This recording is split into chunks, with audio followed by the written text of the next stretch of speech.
Radio Scotland. It's Dundee against Celtic in the company of Stephen McGinn, Rory Loy and Al Lamont.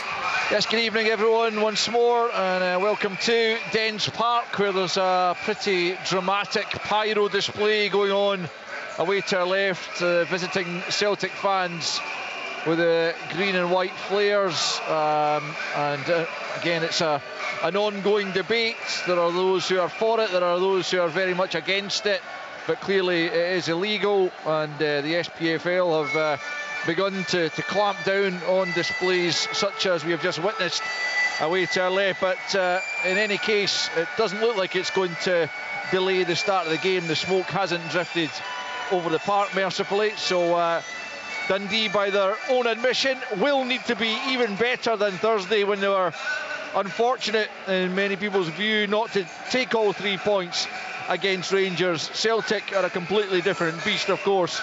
The visitors tonight, unbeaten here since 1988, looking to preserve that record and extend their already handsome lead at the top. Trevor Carson has the Dundee captain's armband, and he and Callum McGregor, his Celtic counterpart for the evening, have just gone through the coin toss and handshakes in the middle of the park with the match referee Don Robertson, who's now making his way to the centre spot as Celtic go into their huddle. Dundee, in their navy tops, white shorts and navy socks, are good to go by the looks of it. Soon Adewumi, the man whose goal opened the scoring here on Thursday, just rolls the ball into the centre circle, and it will be Cesar Garza, the young Mexican midfielder, who will kick us off. Dundee will go right to left against Celtic in their green and white hoops, white shorts, white socks. And on the stroke of 8 o'clock, we are ready to get underway. Let's see what Dundee can provide against the other half of Glasgow, having been highly impressive for large parts of that game against Rangers. And many people, as I say, felt, including myself actually, that they were more than worthy of their point and could well have won it on another evening. But it's Carter Vickers under a good bit of pressure early on as Dundee play it into the penalty area. And Adewumi, who was excellent in that game, his goal aside, can't find a way through, and Kyogo, playing just right of centre, picks up and tries to drive Celtic forward again.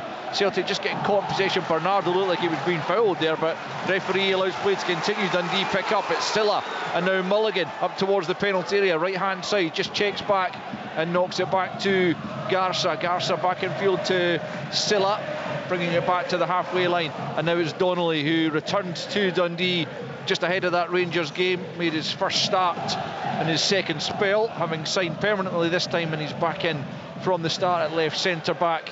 And it's been a bright start this from Dundee, and they try the big diagonal. Greg Taylor, on his 200th appearance, gets his first touch of the game, and it's kept in on that far side by Yang, and Callum McGregor knocks it back to Austin Trusty. But good opening minute there, Rory Loy, from Dundee. It was. They came flying out the traps. Adewumi high up the pitch, Simon Murray right through the middle, and Garthard really good, snapped into a couple of tackles and won the ball back.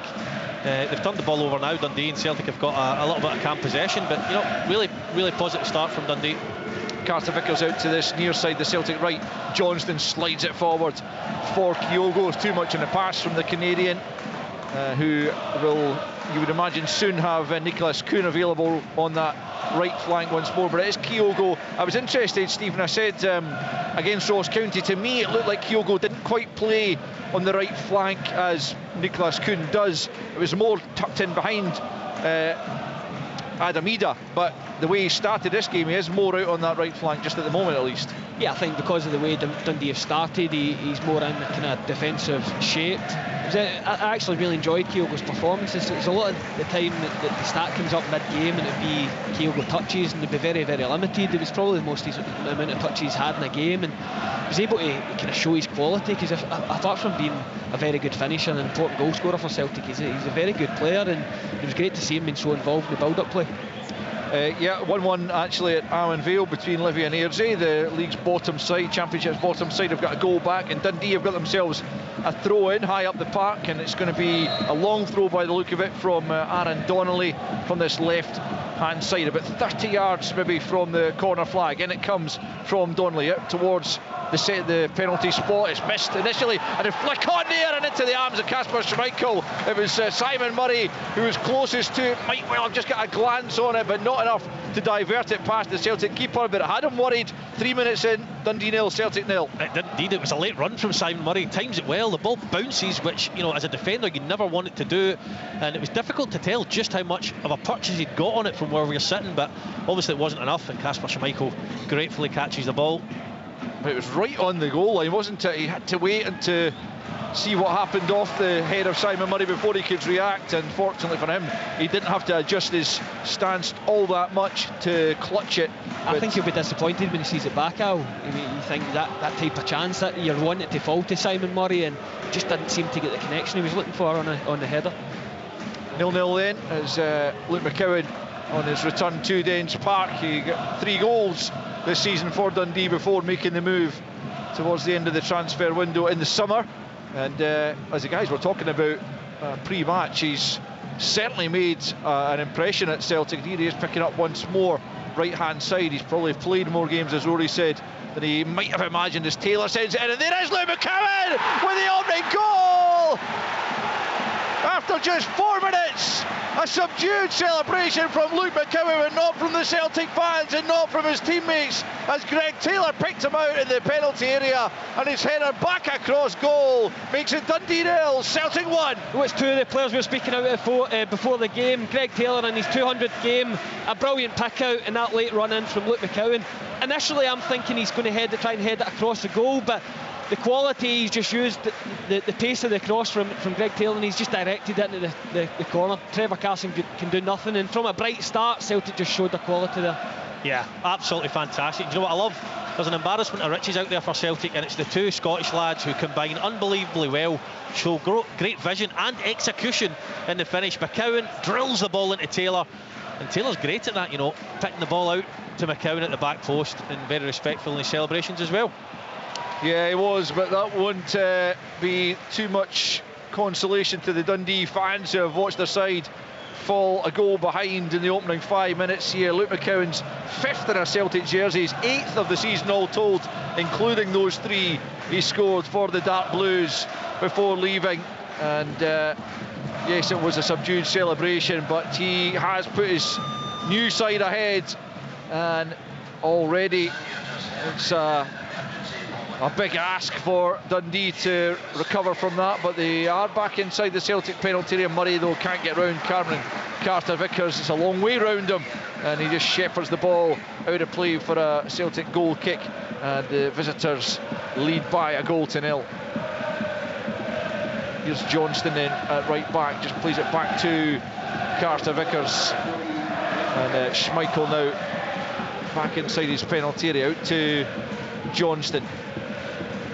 Tries to find Ida down that right channel. It doesn't find its way through, and then it's knocked out of play by Luke McCowan as he tried to find Kyogo. It'll be a Dundee throw-in right in front of Tony Docherty's technical area, and it's a completely different game to navigate now, having fallen behind so early. The idea of trying to frustrate Celtic for as long as possible kind of goes out the window, although I wouldn't expect the game plan to alter all that much unless they go further behind at this stage. No, I wouldn't expect it to alter, but it just shows you Dundee have actually been good in the game. They've been fine, but it's that danger against Celtic if you commit too many men forward, and I don't know if they actually did on that particular occasion. They had men behind the ball, but it's just the quality of the pass into Greg Taylor. It was done, and it was concise, and it was quick, and then before they know it, the ball's back to McCowan at the back stick, and he's heading home. I'd like to see the impact of actually playing the 2 strikers has had maybe on Luke McCowan finding that space to ghost in as a midfield. But usually for Celtic there's 1 striker to deal with for the defenders, but having 2 is that diverted their attention away, and it made it so easy for McCowan to ghost in. Taylor again gets to the byline. Ida with the header.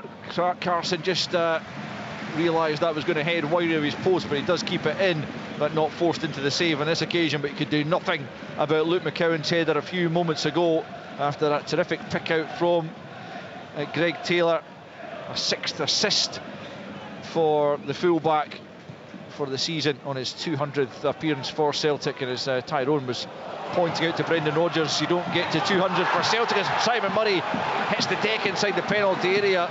Not too vociferous in his claims. It was clumsy initially from Austin Trusty, who made a mess of the header and had to go back, but I'm not sure there was any hint of a foul at all as Simon Murray did hit the deck, but Celtic survive, although it will be checked by Andrew Dallas, who's VAR on duty this evening. 8 minutes in and the ball's still in play, and that check can go on while play continues. As Yang coming forward down the left hand side, looking to get the better of the Dundee defender, who I think, if I can see under the roof of the stand, is Josh Mulligan, and he got his lines clear, but Celtic pick up once more through McCowan, gets it back from McGregor, then nudged back to Trusty, who starts once again at the heart of the defence.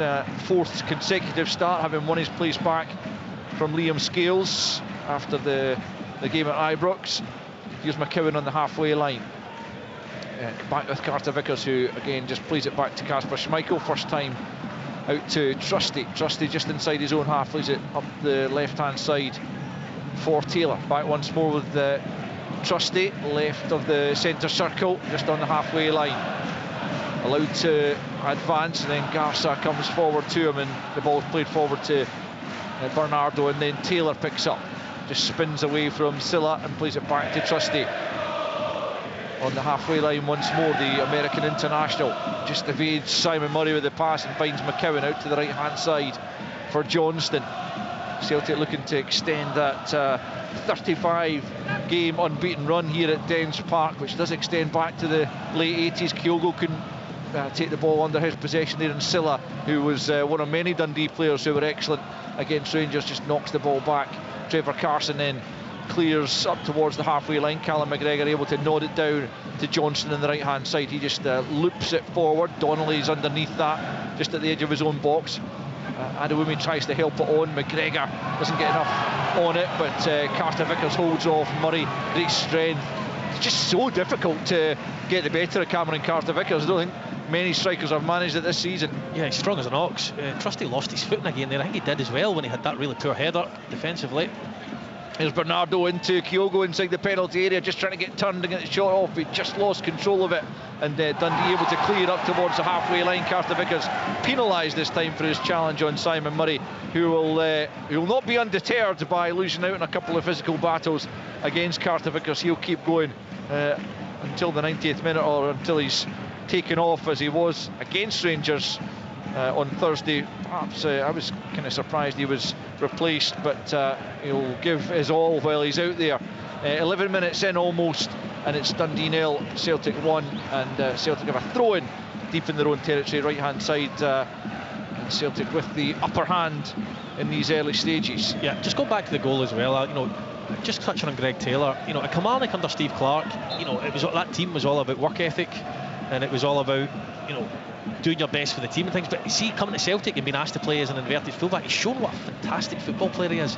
That ball in for McCowan's goal, and he's done it time and time again for Celtic, just shows how good a football player he is.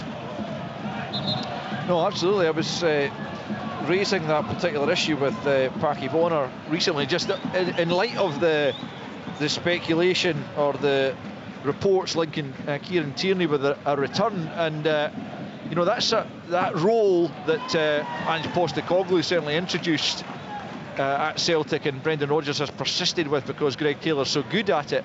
But it's a role that I think Kieran Tierney was asked to play, or Mikel Arteta wanted to play at Arsenal, and ultimately Kieran Tierney wasn't deemed good enough to do it. So it's not a given that he would be able to do that, come back at Celtic, albeit the role might change again, I suppose. Yeah, and obviously Arsenal is a higher level of football. There's no doubt about that. So probably is more difficult. But I think it was a sink or swim moment for Taylor, and he went in there and he took control of the ball. He plays a central midfielder when he plays in there.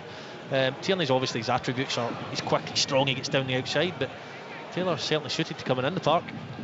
Yeah, he's shown that. Here he is in possession once more up at the edge of the Dundee penalty area. Now it's Yang into Taylor once more, back with Johnston, who's also come into a central area from the right hand side. McCowan, Celtic just going back the way slightly. McGregor though plays it forward onto the angle of the box, and it's Greg Taylor once more.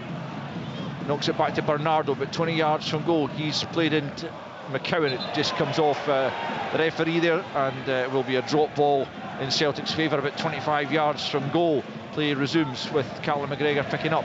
McCowan now midway inside the Dundee half, out to the right hand side to Johnston.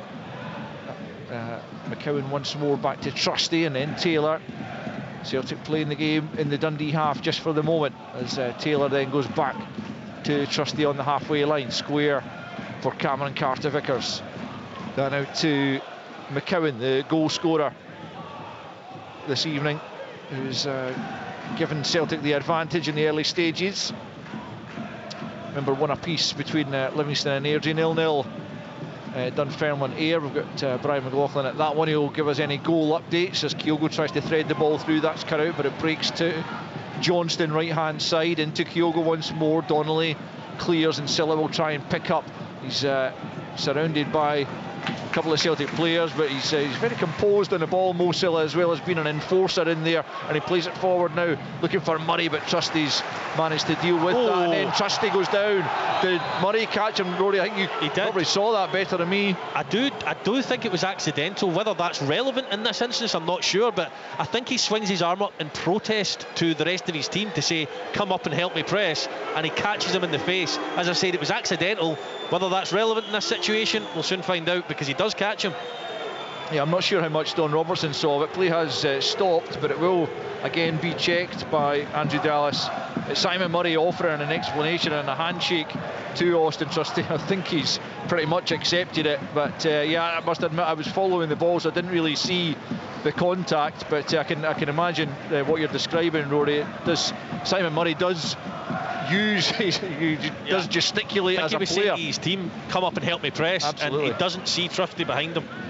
Well, play's resumed, so no action deemed necessary against Simon Murray, as Greg Taylor picks up just inside his own half and finds Bernardo just inside the Dundee half. Now McCowan just right of centre. He was on a different wavelength there from Alistair Johnston. What you made of the opening quarter of an hour, Stephen McGinn? Well, I think Celtic are enjoying the surface. I mean, it's a really good surface, and Celtic are moving it really quickly. At times it's up for debate how quickly they move it in terms of side to side in some of these games domestically. What I would say is there's nothing worse when you're that midfielder playing against a Brendan Rodgers team and they're moving it as quickly and sharply. Kyogo's picking up some brilliant areas, really cute, unlucky a couple of times with these balls round the corners. Nothing worse than that striker looking behind saying, what he's doing, come up with me. Easier said than done. Yeah, absolutely. Simon Murray is a player who wears his heart on his sleeve and expects his teammates to give everything as much as he does. It's a throw-in over on the far side to Celtic, midway inside the Dundee half, left-hand side. Quarter of an hour played at Dens Park. Celtic with the early advantage thanks to Luke McCowan's goal on his return to his former club, as Kyogo tries to link with him, but it's a loose pass there from the Japanese forward, and Donnelly's able to clear his lines down the Dundee left. Johnson gets ahead to it, knocks it out of play. Ethan Ingram again playing in that left wing back row, as Finn Robertson, as we suggested, has just taken up a midfield berth in alongside Silla and Garza. That's been their outball for Dundee. Ingram, he's got a brilliant leap. He's actually beat Alistair Johnson a couple of times now aerially, and that is their outball. If they're not sure, if they're under real pressure from Celtic, they can hang it up, and they've got a bit of joy from it so far. Donnelly tries to slide it down the left flank for Ingram, but Kyogo sticks out a boot and knocks it out of play just in front of Brendan Rodgers' technical area. Donnelly thinking about maybe another long throw in. The referee saying, no, you have to come back a few yards. Let's see if he can reach the penalty area. He's no more than 20 yards inside the Celtic half, so if you can get this anywhere near the penalty area, he's doing well. 17 minutes played, 0-0. You listen to Sports Sound on BBC Radio Scotland. I think Aaron Donnelly is going to give this a go. Just gets it inside the penalty area, but only onto the head of Luke McCowan, and Celtic will try and counter as Yang feeds it forward for Kyogo on the right hand side. Kyogo now looks up, first time, early ball in, Adamida, out comes Carson. Not sure how much he got on the ball, but the ball is evaded, both of them really, all the way out to the left hand side. Ida just perhaps took his eye off the ball, with the keeper out of the corner of his eye, closing him down and unable to turn it into the back of the net. But Celtic will come again. Another brilliant early ball in from Kyogo, and Ida could only have been inches away from making contact and potentially making a 2-goal advantage for the visitors. Here they come once more, back with Trusty, just about 15 yards inside the Dundee half. Back with Carter Vickers now. Right hand side is Johnston, back to Carter Vickers, and he'll go back to Schmeichel. Simon Murray wants everyone up alongside him, and well, Garza was trying to get close to Trusty, but the Trusty has been able to make the pass to Taylor, and now it's out with Yang, left hand side. He cuts infield. Yang looking for a shooting opportunity, perhaps closed down, but gets the pass off to Johnston. Johnston out to Kyogo, early ball to the back post. Yang will try and get there, he won't quite manage it though, out for a goal kick. And on 18 minutes it's still Dundee 0, Celtic 1. Adam Ida's got to score.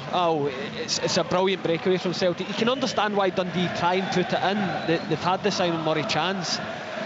I think it's too far out for Donnelly. He's never getting into the box. Celtic can be at their dangerous sometimes when you commit the bodies forward. It's a brilliant ball from Yang, an unbelievable ball from Kyogo.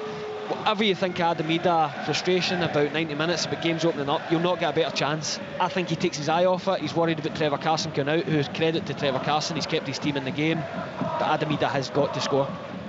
Yes, no goals in 11 for Adam Ida. As Richard said, it was back in the win over Ross County at the end of November where he last notched, and he has had a few starts within that. In fact, that Ross County game was the only goal that he scored in which he's been a starter. All the rest have come as subs, and he has got 8 for the season, as I say, none in his last 11, and he'll be looking to put that right this evening. That was a big chance to do so. That's a clattering challenge there by Josh Mulligan on Yang, and it's just a free kick. The referee might well have dished out a card there for that late challenge by Josh Mulligan, but it will be a free kick to Celtic about 10 yards inside the Dundee half on the left hand side. I think that's a little bit of frustration from Josh Mulligan, because he's been the player for Dundee in recent weeks. He's been excellent, and he's managed to push opposing teams back the way. He's had no joy whatsoever out with the opening 2 minutes.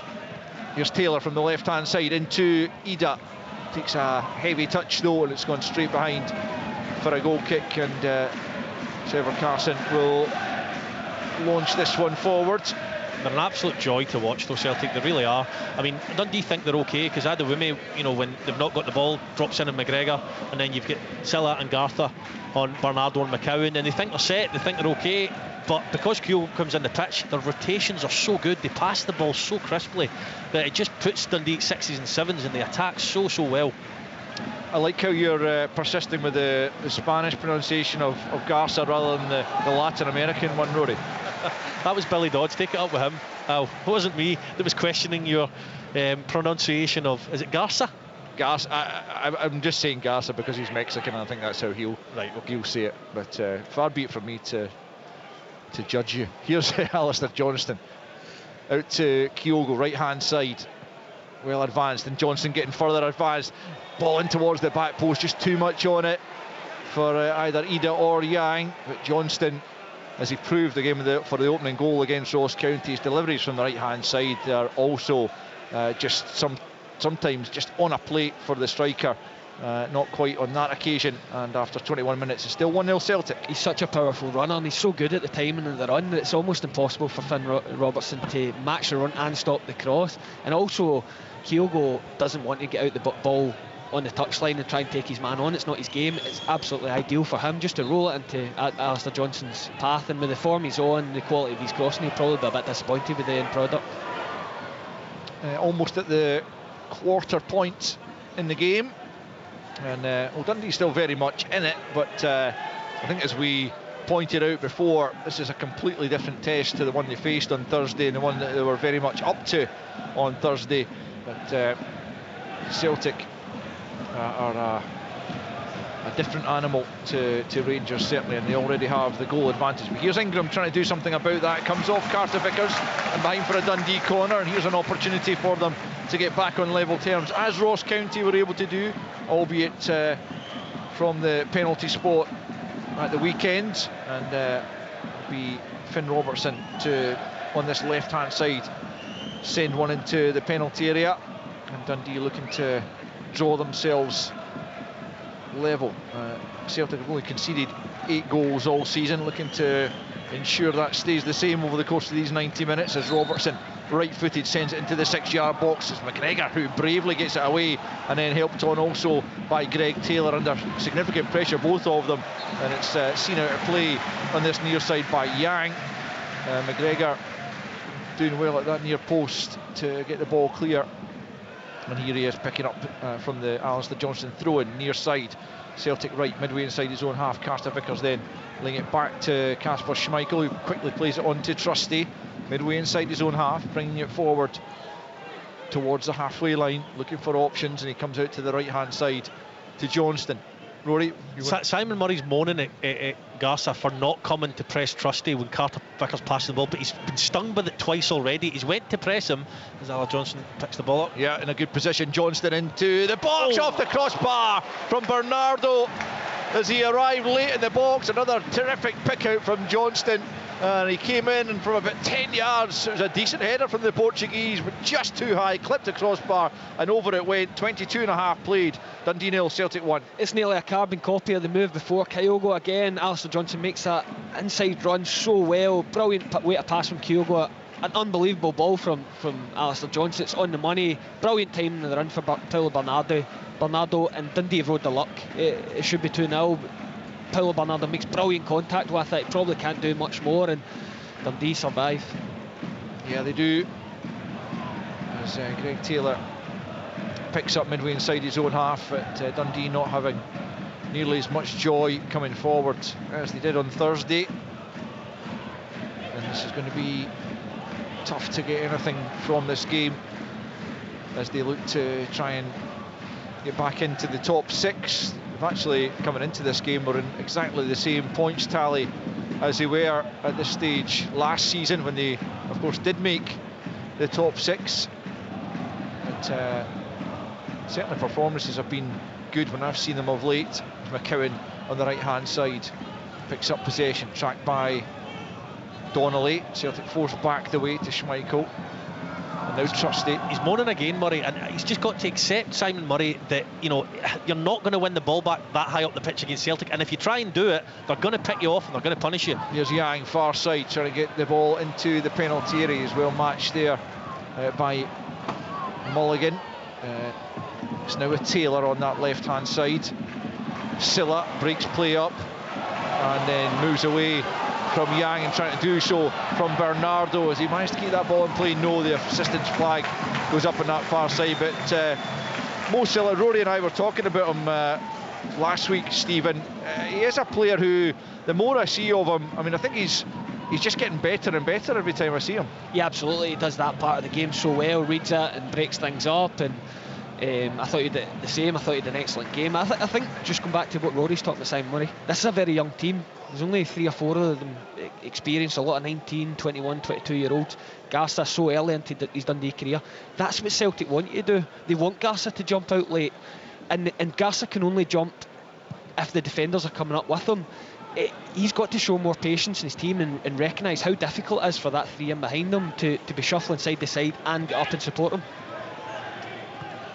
Dundee have it. Donnelly down the left, but across comes Carter Vickers to sweep it forward. Garza brings it under control on the halfway line and gets it back to Clark Robertson, who's one of the few experienced players. As Stephen says, it is a young Dundee side, young squad that Tony Docherty is building here. And then Taylor gets out to the left hand side. Trusty marauding forward and then plays it out to Yang. Across goes Mulligan to try and match him. Back the way it goes to Trusty, and Celtic will start again through McGregor. Johnston lets it run by him, and Kyogo comes back to collect and then plays it to Carter Vickers about 20 yards inside his own half. Back to Kyogo, right hand side. Across comes Finn Robertson on the halfway line. Kyogo just goes back again to Carter Vickers. Kyogo with his 11th and 12th goals of the season and 10 for the Premiership season, making him the club's top league scorer this season, albeit both Kuhn and Maida have got more in all competitions. Here's McCowan finding Bernardo on the edge of the box. Then McCowan gets it back and plays it out to Yang, left-hand side, looking to take on Mulligan. Into the 6-yard box, comes off Astley, and all the way out to the near side, the Celtic right, as Johnston tries to get the better of Ingram. Came off Johnston last as the assistant down there, and it'll be a Dundee throw in deep in their own territory, left-hand side. We're played 27.5 minutes, and it's Dundee 0, Celtic 1. It's that last bit for Yang. He really threatens. He looks so bright, he looks so positive, and he gets the ball, but it's got to be better quality in that final third for Celtic. It seems as if sometimes he just shifts it on his left foot and throws across at it. You look at the other side, the quality that Alistair Johnson showed to be a regular at Celtic. I think that's the final bit for him, hardest part of the game, but has to improve his quality in the final third.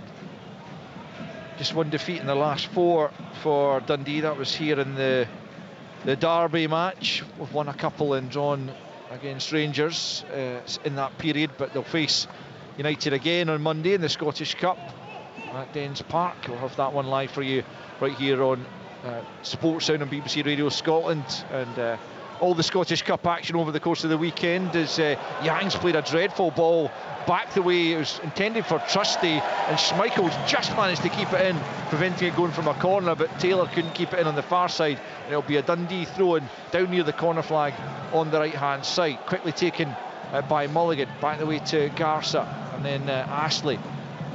Dundee have gone all the way back to Trevor Carson from a throw-in down at the corner flag, and the fans certainly were disappointed at that, thinking they could have made more of that opportunity, Stephen. Yeah, because no wonder, because they try and force a long throw. They've had joy obviously with the first long throw. They've tried to force one into the box from far too far out. They've got one in a perfect position. Celtic have made the first big mistake in the game. They've given a throw in right in front of Dundee fans in the corner, and then they end up back at Trevor Carson. That's a bit that, as fans, really, you can hear the groans. They're really frustrated. Yeah, Bernardo and Garza just getting a word from the referee there for coming together as they waited for the throw-in to be taken. Garza trying to snap into the challenge on Taylor, but Taylor evades him and gets the ball to Carter Vickers, and now it's Johnston on the right-hand side, forward to Kyogo, right on the touchline. Back in field to McCowan on the halfway line. It's Trusty now who will take it out to the left-hand side for Yang, as he just put too much on the pass. No, Yang's managed to keep it in, although as you can possibly hear, the Dundee fans thought otherwise, and eventually Yang runs it out of play, and right on the half-hour mark it's a throw into Dundee, and they still trail by that very early 5th minute Luke McCowan goal to 0. Yeah, I actually thought it was Yang there. He lets the ball through him. I think it's a perfectly good ball from Trusty, and Trusty's letting him know that. But from a Dundee perspective, I think at this moment in time, the fear of conceding a second is overriding the want to go and try and get an equaliser, because they know if the second goes in, it is game, set and match. Yeah. You know, they didn't plan to go 1-0 down so early. No team does, but you know, I think they're in survival mode at the moment. Kyogo trying to break that down on the right hand side, trying to slip away from Finn Robertson, plays it into Johnston on the angle of the box, right hand side. He then lets it go for Kyogo once more. Ida at the edge of the box, challenged by Silla. McCowan picking up on the loose ball, but he couldn't keep a hold of it. Garza picks up and finds Murray. Murray just lays it back into Mulligan, who's in a central area. He's done brilliantly, Mulligan. I thought he'd found Garza there, but instead it goes to Greg Taylor. I thought he'd found a terrific pass after some really good footwork to evade 2 or 3 Celtic players in the middle of the park, but Celtic pick up once more, and Taylor plays it out to Yang. Yang back to Trusty just inside his own half, just beyond the half-hour mark, with Dundee trailing by a goal to 0. Carter Vickers back to Trusty, and then on to Taylor, left-hand side, infield to Bernardo, but 10 yards inside Dundee territory, clips it out to this near side to Johnson, chested down, and then infield to McCowan. McCowan midway inside the Dundee half, plays it square to Taylor, and Taylor helps it on to Yang, up against Mulligan again on the left flank. It comes back infield and back to Taylor, who plays it to Yang once more, coming back the way though, now but midway inside the Dundee half.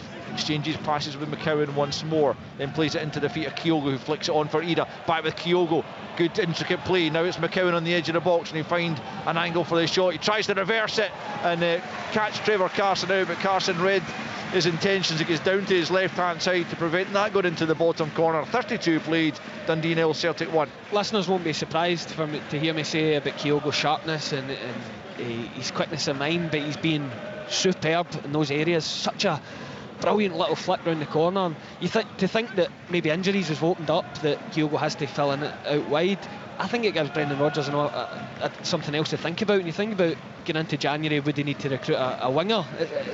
He's been a real lively, as he's such a difficult player for Dundee to pick up here. I'll be gutted if he moves on anytime soon. I love watching Kyogo, and I think an advantage as well is he playing in that position. See, naturally he knows where the striker will be because he's a striker himself. He knows where he wants the striker, and he knows exactly where to put it.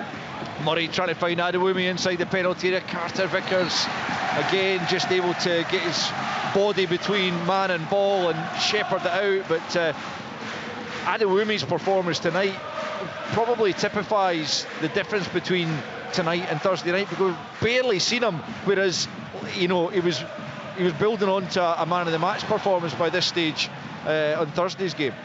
Yeah, well, I did touch on it ever so slightly before the game, that his defensive work is going to have to be his main priority tonight, and that's not what you want to hear as somebody who's supporting Simon Murray, but that's just the facts of it. You need to be in line with your midfield, and you need to work hard. He's on McGregor at the moment, whereas against the likes of Barron and Diamandi, he could have been the other side and be in Dundee's attacking half, and when the ball breaks, if Rangers make a mistake, they can find him. At this moment in time, he's just so preoccupied with Callum McGregor.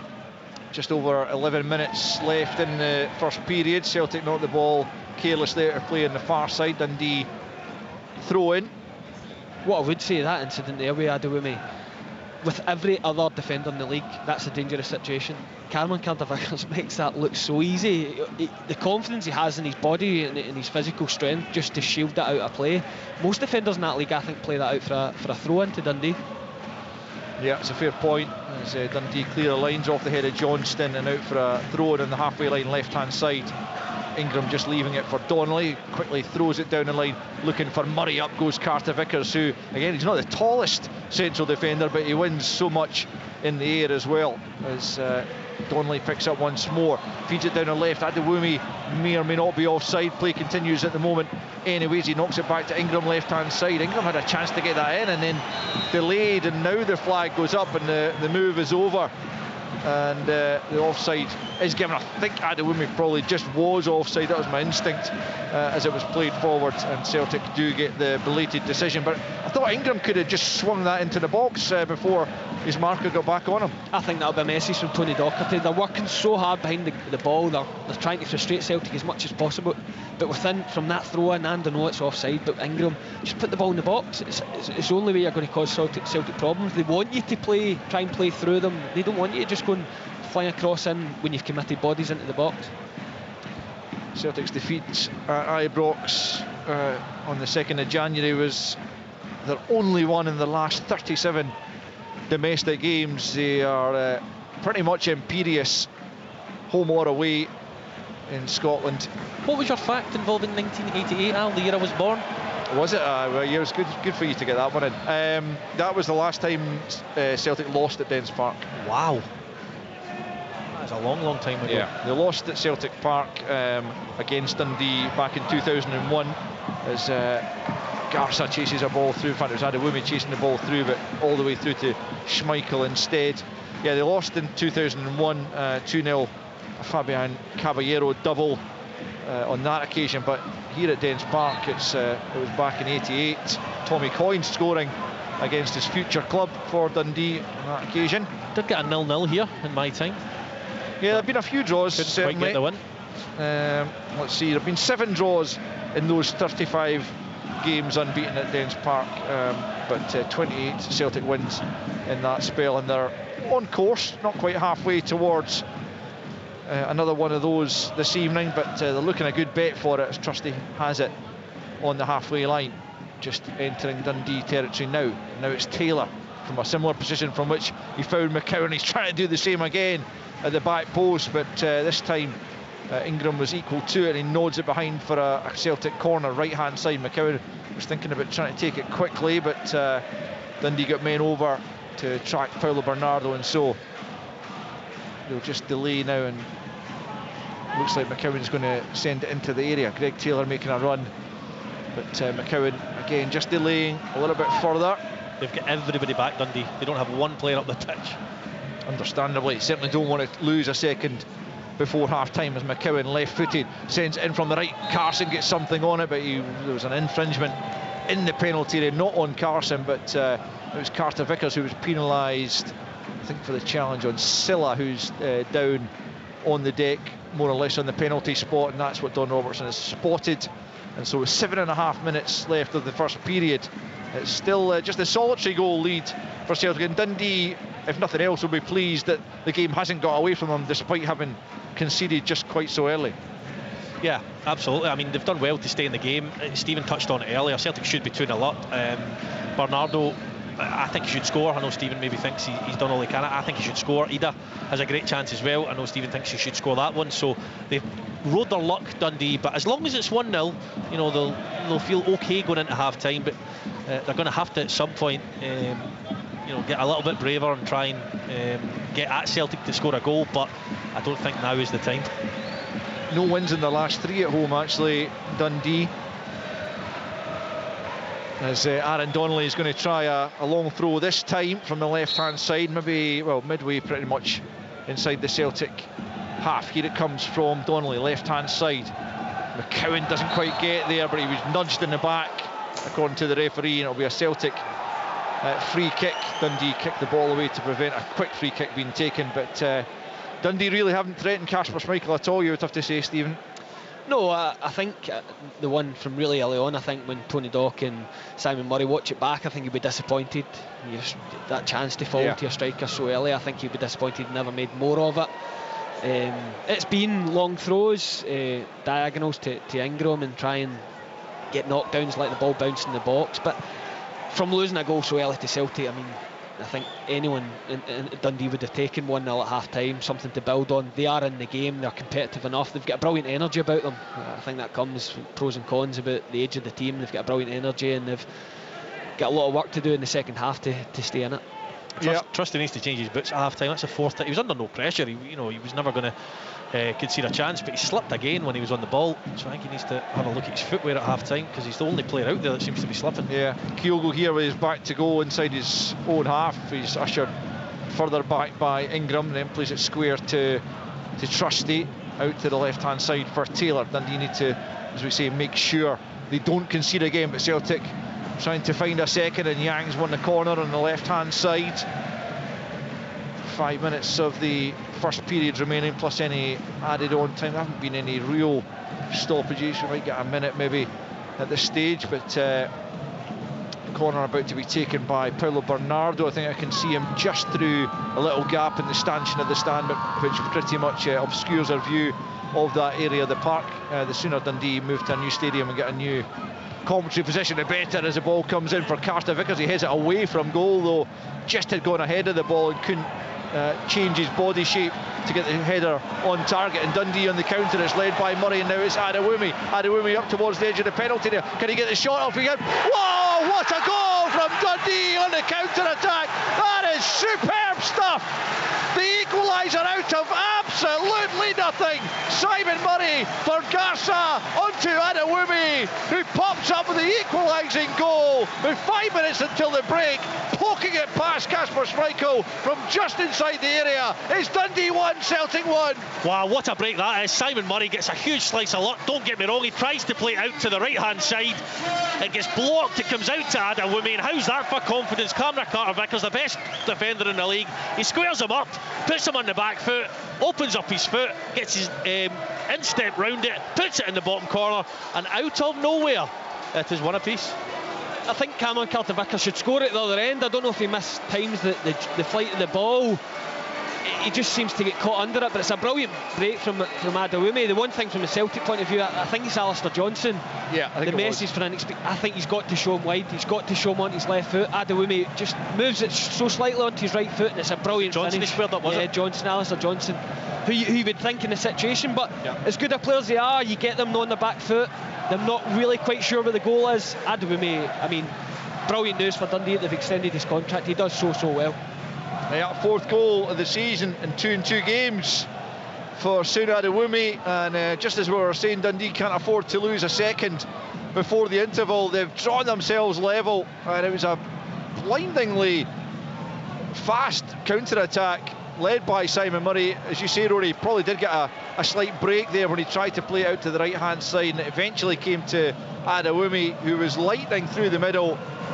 Johnston backing off him, and he just sent it beyond Schmeichel from about 16 yards, and that is the leveller. And the home fans delighted by that development as Yang slips on the left hand side, can't get the cross in, and Mulligan picks up, and it's into the feet of Simon Murray. He's lost out though to Trusty, and the ball breaks for McCowan, but back goes Finn Robertson to retrieve things for Dundee, and it's fed forward looking for the run of Adewumi, but there's too much on the pass, and it's Kasper Schmeichel at the edge of his area gathering in. We've got 2 minutes left of this first period. It's Dundee 1, Celtic 1. Yeah, and Adewumi deserves great credit for the finish as well. The speed of the counter-attack was great, and he uses Alistair Johnston's body. I thought it was Carter Vickers, it was Alistair Johnston. He uses his body to almost blindside Kasper Schmeichel and put it in that bottom corner, swerves it round him with the instep. Top class finish. Celtic have a throw-in over on the far side. They've got a second ball in the park though, so they need to get that off before they can resume. Greg Taylor to take it as Bernardo just gets a little shove on Garza there, who's complaining to the referee about the level of contact that Bernardo used to lose him. Referee not too bothered about it. It's McCowan's dragged to the ground though. That will be a free kick. It's Aaron Donnelly. Keogh's taking it quickly into Johnston. Now it's a chance for Bernardo, right hand side. Carson goes down to smother. Dundee managed to get their lines cleared. It was quick thinking there from Keogh to take that free kick as quickly as he did, and Tony Docherty out there complaining to the fourth official about something, perhaps the free kick that didn't come his way, and then the one that was given against Dundee, but Trevor Carson had to react quickly there, although Bernardo forced just a little bit wider than he would have wanted. Here's Aramida on the goal line on the left hand side, plays it back the way to Taylor, into the feet of Bernardo. Celtic looking to get back in front before the interval. McGregor out to Johnston, edge of the box, stands up to the back post. Will it come for Ida? And the referee spotted an infringement. I think there was a shove by Ida in there as Dundee tried to clear the lines, and they'll be able to do so now from the free kick, and it remains Dundee 1, Celtic 1. Yeah, I think Bernardo should score as well. I mean, Celtic, I don't think Celtic... first touch from Bernardo, wasn't it? Yeah, it was the first touch. You never know sometimes that in and out the team, that bit of sharpness that you've not got. It's so good from Keogh. I mean, you could see he's trying to catch eyes with someone to play it quick. He's caught the eyes of Alistair Johnston. They've got the situation where you see Celtic at their best. It's something they do so well. Bernardo overlapping Alistair Johnston, he slid him in. It's a perfect pass. It's just that first touch has let him down, but credit to Trevor Carson, he's kept his team in it again. Yeah, a minute added on as Dundee come forward. Simon Murray couldn't slip it through for the goal scorer Adewumi. We're into that minute of added on time now as Celtic come forward, perhaps an opportunity for a final attack. Rory, you're going to... I just think Celtic have stepped up a gear since that Dundee goal. You know, it's like they've snapped back into urgency in life. Not that they didn't have that beforehand, but it just shows you how many gears they've got. Johnston clips it in again, looking for Keogh. Donnelly keeps his eye on that one and heads it away, and then the assistant puts his flag up for offside against Keogh as Johnston tried to find him, and looks like we're going to head in at one apiece as Tony Docherty still gets something to say to the fourth official, who's got plenty to say back by the looks of it. So free kick to Dundee just on the edge of their own penalty area. Trevor Carson to take. A minute of added on time has come and gone, and therefore Don Robertson blows the half-time whistle, and the home fans a lot happier than they were 5 minutes ago after the side managed to claw their way back onto level terms with a lightning counter-attack to nullify Luke McCowan's opening goal, which came in 5 minutes. Greg Taylor clipping the ball in from the left-hand side, and there was McCowan on his return to Dens Park against his former side to head back across goal past Carson and give his new side the advantage. That was after Murray had passed up a really good-looking opportunity inside 3 minutes. Schmeichel able to make the save. Beyond that, it's really all been a bit Celtic, with Carson forced into a couple of decent saves. Ida had a good chance after Keogh played him in from the right, but he just wasn't able to make contact under pressure from the keeper. And Johnston sent in a cross that Bernardo met with a head from 16 yards. that clipped the top of the bar. McCowan had a shot saved, and then came that Dundee equaliser 4 minutes before the interval. It all came from a Celtic corner, left-hand side. It was swept into the box. Up went Cameron Carter-Vickers and just got ahead of the ball, and so his header went back the way rather than goalwards, and Dundee sprung forward. Simon Murray got the pass intended initially for Garza, eventually fell for Adewumi, who raced forward into the penalty area before sweeping the ball past Kasper Schmeichel into his far post to make it 1-1. There was a final chance for Celtic a minute before the break. Johnston finding Bernardo after a quick Kyogo free kick, but a poor touch from Bernardo forced him wide, and Carson was able to come out and make the save. And so at half-time at Dens Park, it's Dundee 1, Celtic 1. On digital radio, online at BBC Sport Scotland, or play BBC Radio Scotland Extra on your smart speaker or BBC Sounds. this is Sport Sound. Scottish football lives here. What a goal!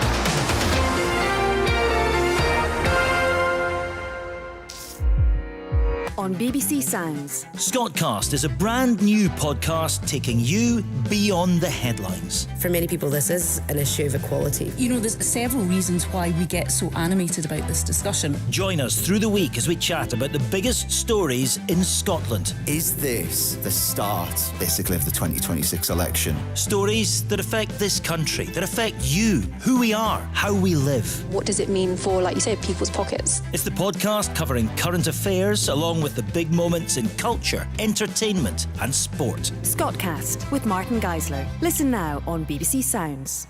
This is Sports Sound with me, Richard Gordon. In the Premiership, half-time it is Dundee 1, Celtic 1. Luke McCowan early on for Celtic. Oluwaseun Adewumi with the late first-half equaliser for the home side. In the Championship, then Fairland Athletic 0, United 0. And Livingston 1, Airdronians 1.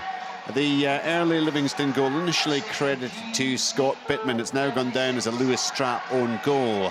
It's not been a great night for young Lewis, because he was stretchered off late in the half, took an accidental head knock, and they eventually played about 12 minutes of stoppage time at Almond Vale, but 1-1 at half-time, and that thanks to Chris Mockery, who popped up with the equaliser for Airdronians, his third goal of the season. One game in League 2 at Balmoor.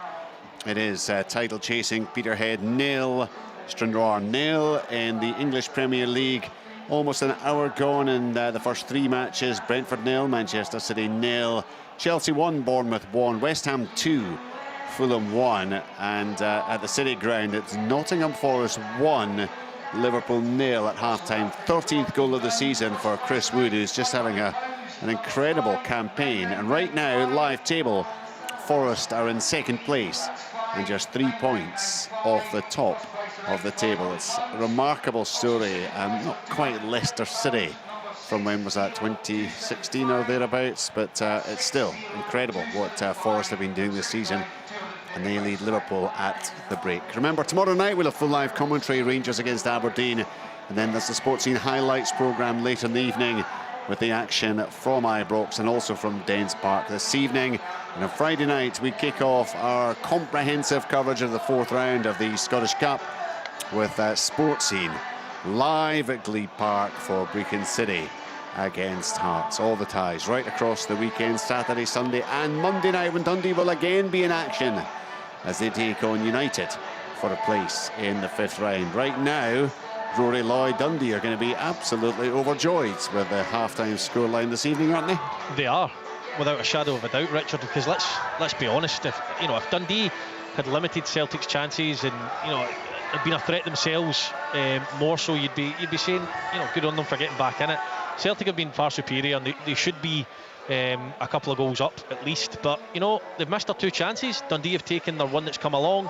Simon Murray did have a chance in the first kind of minute or two before the game really got going, but credit to Adewumi, what a finish that is. Really, really good break, and he seizes the opportunity. I would be hard pressed to say Dundee deserve it. That's not a slight against Dundee, that's more, I think Celtic have been really good for large portions of the game and carved Dundee open and created chances. But look, if they're going to miss the chances, then Dundee take theirs, then Tony Docherty will take that all day long. Well, we've heard it so many times, you guys are well aware of it, Stephen. One goal, irrespective of the flow of the game and how you're playing, one goal can quite often be a precarious lead, and so it proved. Yeah, but I think Brendan Rodgers will be pretty happy. Rory's right, Celtic have been very good. I've got down the chances. Cameron Carter-Vickers, Bernardo's had 2, McCowan's had a chance, and Ademida I think should score. But sometimes Celtic could go in at games domestically and they're drawn at half time. They've not really got going, they've not created much in the first half. I think they've been excellent here, and you're allowed to lose good goals sometimes. I mean, when you're looking back at any goal, Alistair Johnston, should he maybe show him on his left foot? I don't think, because of the speed of the counter-attacks from Dundee, I'm not sure if he's aware of where the goal is. He's not sure of his bearings. It's just a brilliant goal from Dundee's point of view. From up the other end, Cameron Carter-Vickers looking as if he's about to put the game to bed for Celtic. So shooting down the slope, I don't think there'll be any great panic for Brendan Rodgers. And a lot of that might be down to having the player of the year back in the bench if they don't quite start the second half well. Well, of course, they were in a similar situation against Ross County, pegged back to one apiece, went on eventually to win by 4-1. And they have, throughout, looked by far the more menacing side. I mean, they should clearly have got more than one goal. Rory shooting the Ademida with a big miss there. You had Bernardo's header, which crashed back off the bar, and there are a couple of other ones as well. Really, the only time Dundee have looked like threatening has been when Adewumi scored, and you've got to say it's 2 outstanding goals we've seen tonight. Yeah, absolutely. I loved the first goal, I really did. And McCowan he's ran the game at times, because Adewumi's done a job on McGregor, kept him quiet. McGregor's done fine, he's picked the ball up and passed it on, but McCowan, his speed of his pass, he makes players' minds up for them with his speed of pass and where he positions the pass. You know, you've got no choice but to take a first touch forward. That's exactly what Greg Taylor does, and he floats it to the back post, and it's an excellent header. Carson's got no chance. He finds the corner really, really well, the bottom corner, and then Adewumi up the other end, as we've already touched on, was a really good finish as well. I've just seen a replay from behind the goal of that one. There is actually a slight clip off Alistair Johnston, which gives the ball that additional bend and takes it. And I'm not taking anything away, because it was obviously fantastic, but there is just that little clip which might just make all the difference.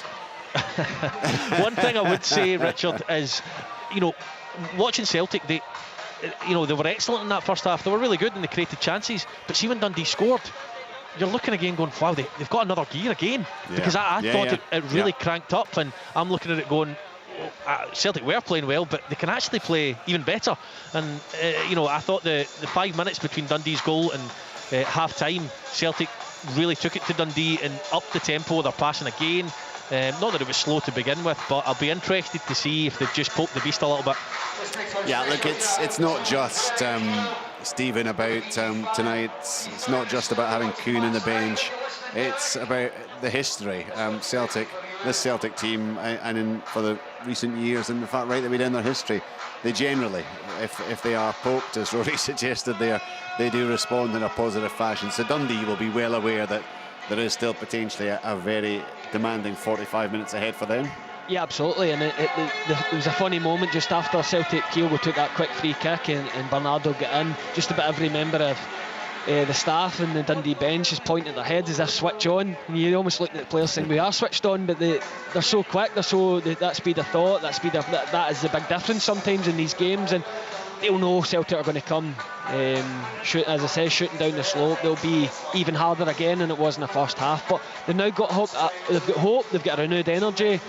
I think the age of the team, it's a very young team across the board, but they've not got that kind of scar tissue of playing against Celtic very often, and how difficult they can make it, and that the legs they have in their team. So lots of positives to take for. I think both managers will be reasonably happy, but Tony Dock's got to be hammering home that message. Keep doing it, keep running, there's something there for us.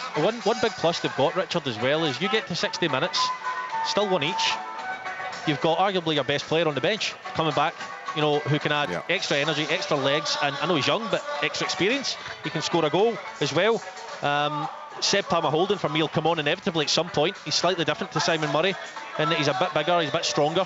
He's not quite as mobile, not quite as quick, but he's got options from the bench, Tony Docherty. But as much as I hate saying this, I don't see Dundee are able to, against this Celtic side, come out and go and push and try and get that second goal in the first 15-20 minutes of the second half. Yes, of course, there's a chance they could break and get the goal, but I think that it'll be very much in Tony Docherty's mind that, look, let's get to the last 15 minutes, I think some subs will be on before then, but then let's have a go and see if we can grab a goal, because it's a totally different game to last week against Rangers, where I think Dundee genuinely thought, we can go out and score a couple of goals here. I think tonight, pragmatic, get to 70, 80 minutes and then see if we can carve Celtic open and grab a goal. Going to be a very, very interesting second 45 minutes at Dens. Let's go to Brian McLaughlin. He has been watching Championship action. Dunfermline against Ayr United. Yeah, 10 minutes into the second half, Richard. It's still Dunfermline 0, Ayr United 0. It's been a game dominated though by the home side. 4 fantastic chances in the opening period to go in front. As early as 2 minutes into the match, Lewis McCann down the right hand side burst into the box, and only a last ditch challenge by Michael Devlin denied a tap in at the back post there for Matthew Todd. Then Chris Hamilton warmed the palms of Harry Stone with a pile driver from 25 yards, tipped over by the goalkeeper. And then just a few moments later, Ewan Otu burst through the Ayr United defence, and a magnificent save by Harry Stone, diving low to his right hand side to deny Dunfermline what would have been the opener. Ayr have been much better in the second period, and so close to a goal just a few minutes into the second half. A corner in from the right hand side, knocked down into the path of Oakley. His flick was destined for the bottom corner before Chris Kane managed to flick the ball away beyond the post for a corner kick. But yeah, much more even game in the second period, but Dunfermline will be disappointed they didn't manage to get their noses in front in that opening 45 minutes. And we told you earlier on about Michael Tidser, Richard. I believe he is in the stand this evening, so I think we're edging ever closer to a new managerial appointment here at East End Park. But so far, 56 minutes gone, and it's 0-0 between Dunfermline and Ayr United. So goalless in that one. They've just got underway in the second half at Livingston. Remember, a lengthy delay because of an injury to Lewis Strapp, who right at the start of the match eventually been credited with an own goal to give Livingston the lead. Chris Mochrie levelled up soon after for the visitors in League 2. It's now 58 minutes played at Balmoor, still goalless between Peterhead and Stranraer. Bournemouth have turned things around at Stamford Bridge and lead 2-1 against Chelsea. West Ham United 3-1 up against Fulham. It's still Man City have now gone in front against Brentford. Phil Foden with the goal there, and Nottingham Forest, remember, at half-time 1-0 up against the league leaders Liverpool. Live commentary tomorrow night, Rangers against Aberdeen. We've kind of run out of time at half-time. We will hear from Jimmy Tilleen later in the programme, and we will have full live commentary tomorrow, of course. Rangers against Aberdeen. Second half to come at Dens Park. Dundee against Celtic. It is 1-1. No panic, you'd imagine, from Celtic, but it is, I think, going to be an absolutely fascinating 45 minutes ahead. Stephen McGinn. Yeah, Stephen's just nipped to the toilet, Richard. Yeah, it's going to be a big second half for both teams. I do think Celtic will have too much for Dundee in the end, if I'm to make a prediction right now. But it'll be interesting to see if Dundee can hang on. But if Dundee start the second half like they ended the first half after Dundee scored, I really do think that Dundee are going to need to, defend even better than they did in the first half to try and stay in this one. Remember, Celtic looking for a victory that would move them 18 points clear of Rangers at the top of the table. Dundee, as things stand, would go ahead of St Mirren on goal difference, and they would extend their advantage over bottom side St Johnstone to 12 points. But a lot of football yet to be played. It's sure to be an exciting, dramatic second half. It will be live with us here on Sports Sound on BBC Radio Scotland. Dundee 1, Celtic 1, as we rejoin our commentary team of Stephen McGinn, Rory Loy and Al Lamont. Thanks again, Rich. Yeah, Dundee just returning to the field of play. Celtic already back out there, keen to get back underway and get that second goal in the game, you would imagine, as quickly as possible. But Dundee, of course, very much trying to avoid that and perhaps get a second goal of their own. So 1 apiece it stands at the break. And Luke McCowan, having scored the opening goal, will get us back going once more, once match referee gets indication from the TV colleagues down there.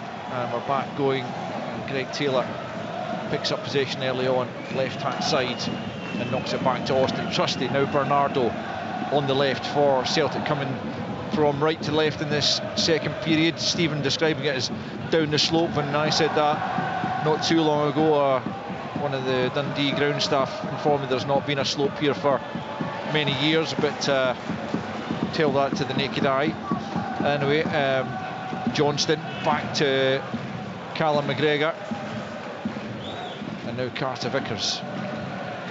Square for Austin Trusty, forward to Taylor, and now out to the left hand side to Yang. Yang skips away from Mulligan and then tries to poke it through for Taylor, but Garza was in the way.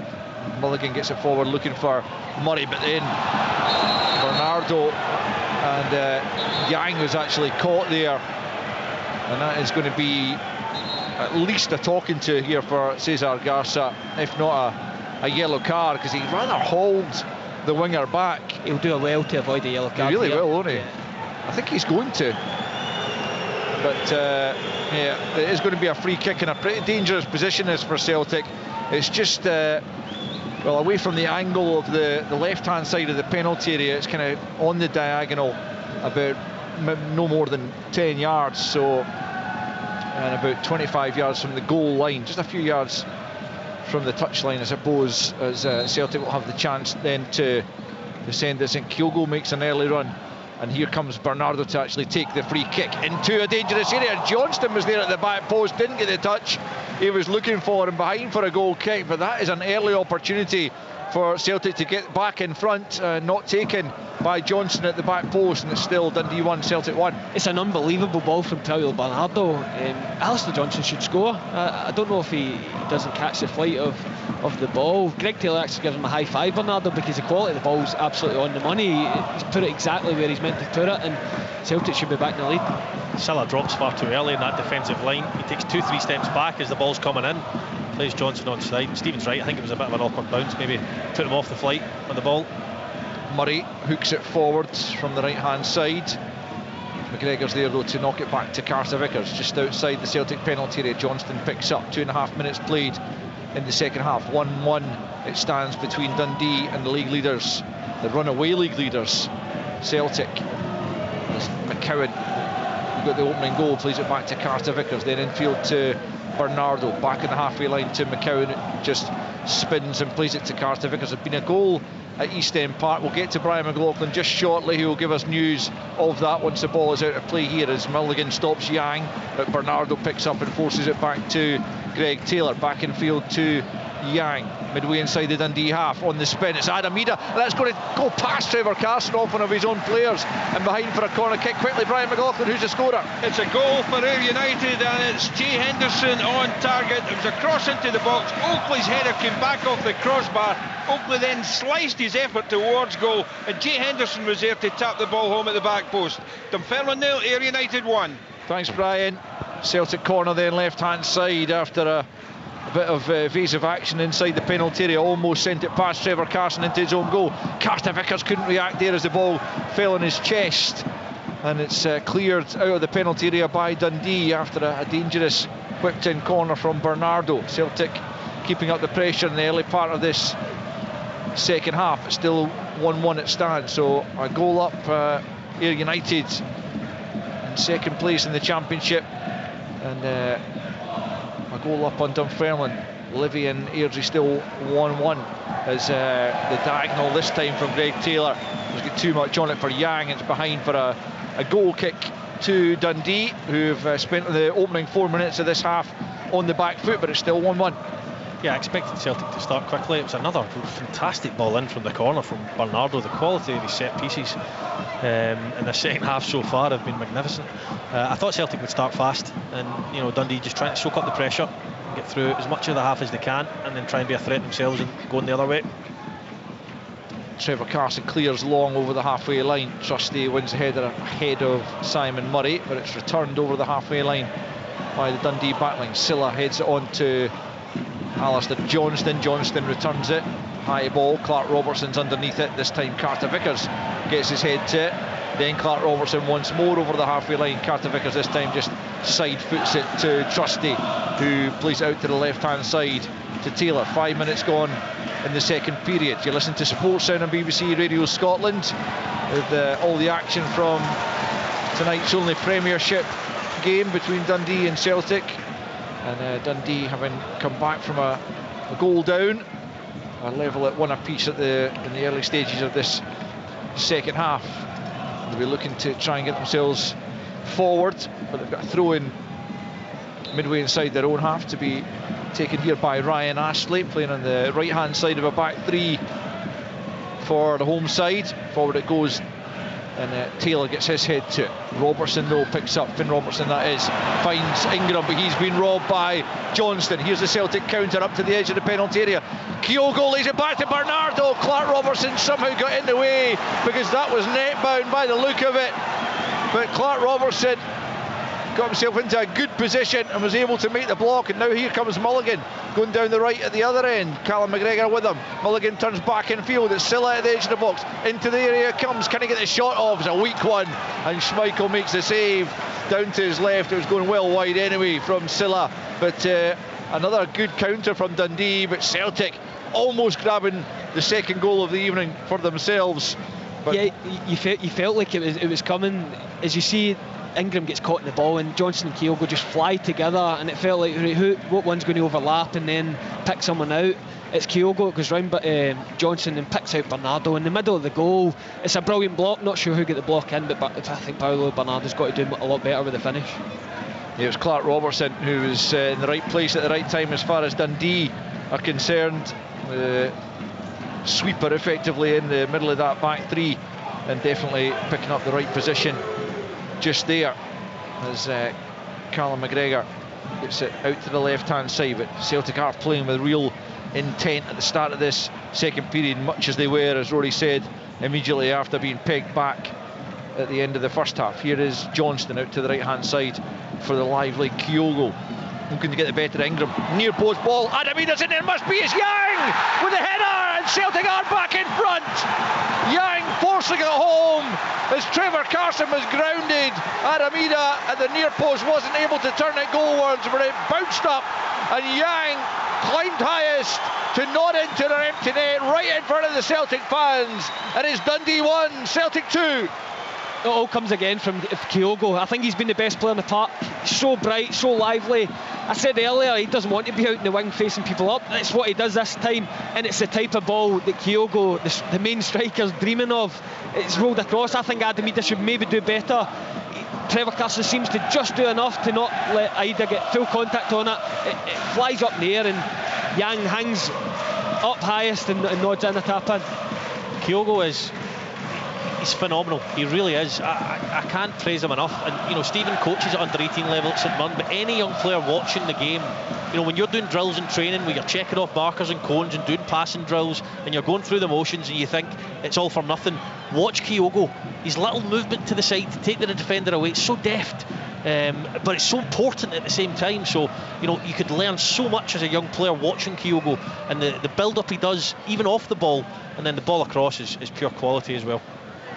Yang with his first goal of the season. Here's Simon Murray at the other end, looking to get Dundee back on level terms once more. It's Mulligan. Oh, it's deflection, it's in! 2-2 off Carter Vickers. It completely fooled Kasper Schmeichel, who dived as if to intercept the ball across the face of goal from Josh Mulligan, but Carter Vickers dived to try and prevent the cross coming in, and succeeded only in diverting it past Kasper Schmeichel.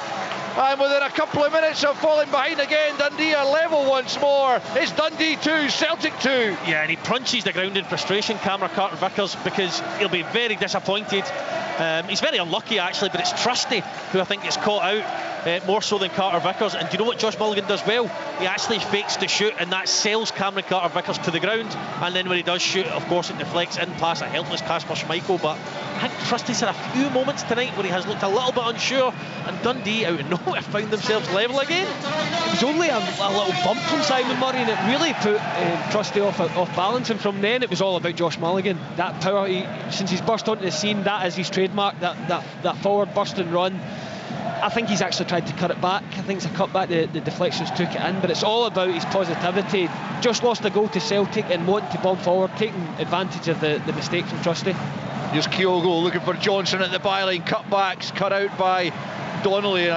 spot on, Stephen, in your assessment. I think of the goal. It was an attempted cross from Mulligan. It wasn't going to go on target, and Carter Vickers' intervention definitely diverts it past Schmeichel, so it will go down as an own goal. Certainly that was my take on it at first viewing.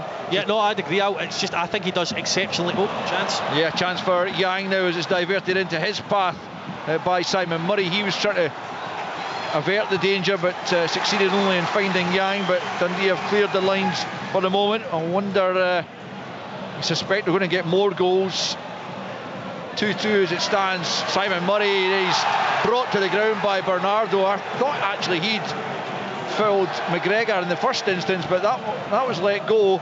The Bernardo challenge on Murray is penalised. It's a free kick to Dundee midway inside their own half. We've played 56 minutes and it's Dundee 2, Celtic 2. I can't quite fathom how that's not a booking. I mean, he just wipes Simon Murray out because he's run past him, but he gets away with that one. No, it's without a doubt a cutback from Mulligan. I just think he does well to fake it in the first instance. I think he was faking to maybe have a shot and then puts Cameron Carter-Vickers down on the ground, and then his cutback is diverted into the net. But I have to say, I did not see that coming, but I didn't see the first goal coming either. No, well, it says a lot for the resilience, and here they come again. It's Adewumi from distance, and that's not too far wide as Dundee threatened to go in front for the first time in the game, but Adewumi's shot from 25 yards flying past Kasper Schmeichel's left-hand post as he himself flew to his left, and it's still Dundee 2, Celtic 2. We've got a real game on our hands here.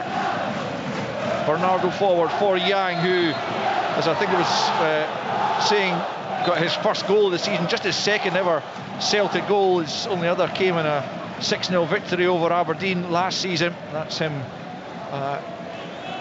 on the goal scoring charts for the first time in this campaign, but it was immediately nullified, and Trusty again under pressure from Murray. It does look to be rattled by the Dundee striker as Garza flicks on, challenged by Taylor. It's allowed to go because Mulligan again is running at the Celtic backline. Trusty in the way. Dunfermline Ayr. There's been another goal. Brian McLaughlin. Another goal for Ayr United. Magnificent finish by George Oakley, his 11th goal of the season. A wonderful cross from Conor McGlennon deep to the back post, and there was Oakley to volley the ball home beyond Oluwumi. It's now Dunfermline Athletic 0, Ayr United 2. Thanks, Brian. Dundee have a throw in this right hand side. I think Livy might have grabbed a second goal. We'll get confirmation of that. Ryan Ashley from the right hand side into the penalty area. Trusty wins the header. Help back out to Ashley on this right hand side though. Mulligan makes the run forward again. He's tracked by Taylor. He's got a really good start to this second half. Mulligan as he feeds Adewumi. Out comes Bernardo to try and challenge him. It's broken for Mulligan inside the penalty area. Tries to stand up to the back post. Header comes in just wide. So close. I think it was Ingram who was climbing there. Up from left wing back from about 8 yards out. Downward header, but just agonisingly wide as far as he's concerned of Kasper Schmeichel's post. Still 2-2. Must score, I think. He has to score. He gets up really, really well. He's able to generate the power on it because it's straight, and he just needs to find the corner. Celtic have lost the ball at the edge of their own area, and then there's a foul there by Bernardo, who surely must end up in the referee's notebook. I think at last he has. Couldn't quite see for the stanchion there, but thumbs up from those around me suggest that Bernardo does now go into the referee's notebook for that challenge. There's going to be changes made by the visiting side, I think, in the wake of having lost the equaliser, and actually looking a little bit rattled for the first time in the game by a Dundee side who really have their tails up at the moment. A lot of it comes from the uncertainty that Trusty at the back is caused in the side. I think, you know, Stephen touched on him being kind of bullied off the ball a little bit too easily. He had a dodgy header in the first half. He slipped a few times. Simon Murray biffs him out the way in this touchline here, and he gives the ball straight back to Dundee as well. So, you know, he's not had his best night so far, Trusty. Really not best place to see what's going on with this free kick. Remember I described a free kick to you that Joseph Hungbo had scored? Exactly. Well, let's see if the same thing happens. Dundee have the free kick. Curled just wide.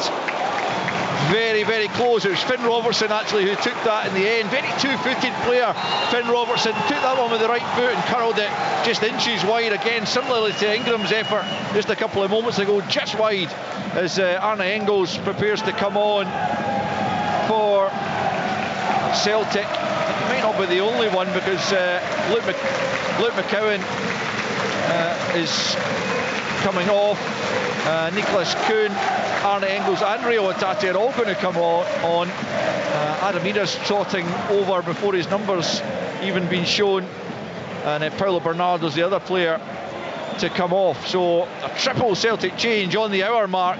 It's 2-2 here, and it really is anybody's game just at the moment, because Dundee having by far and away their best spell in the game.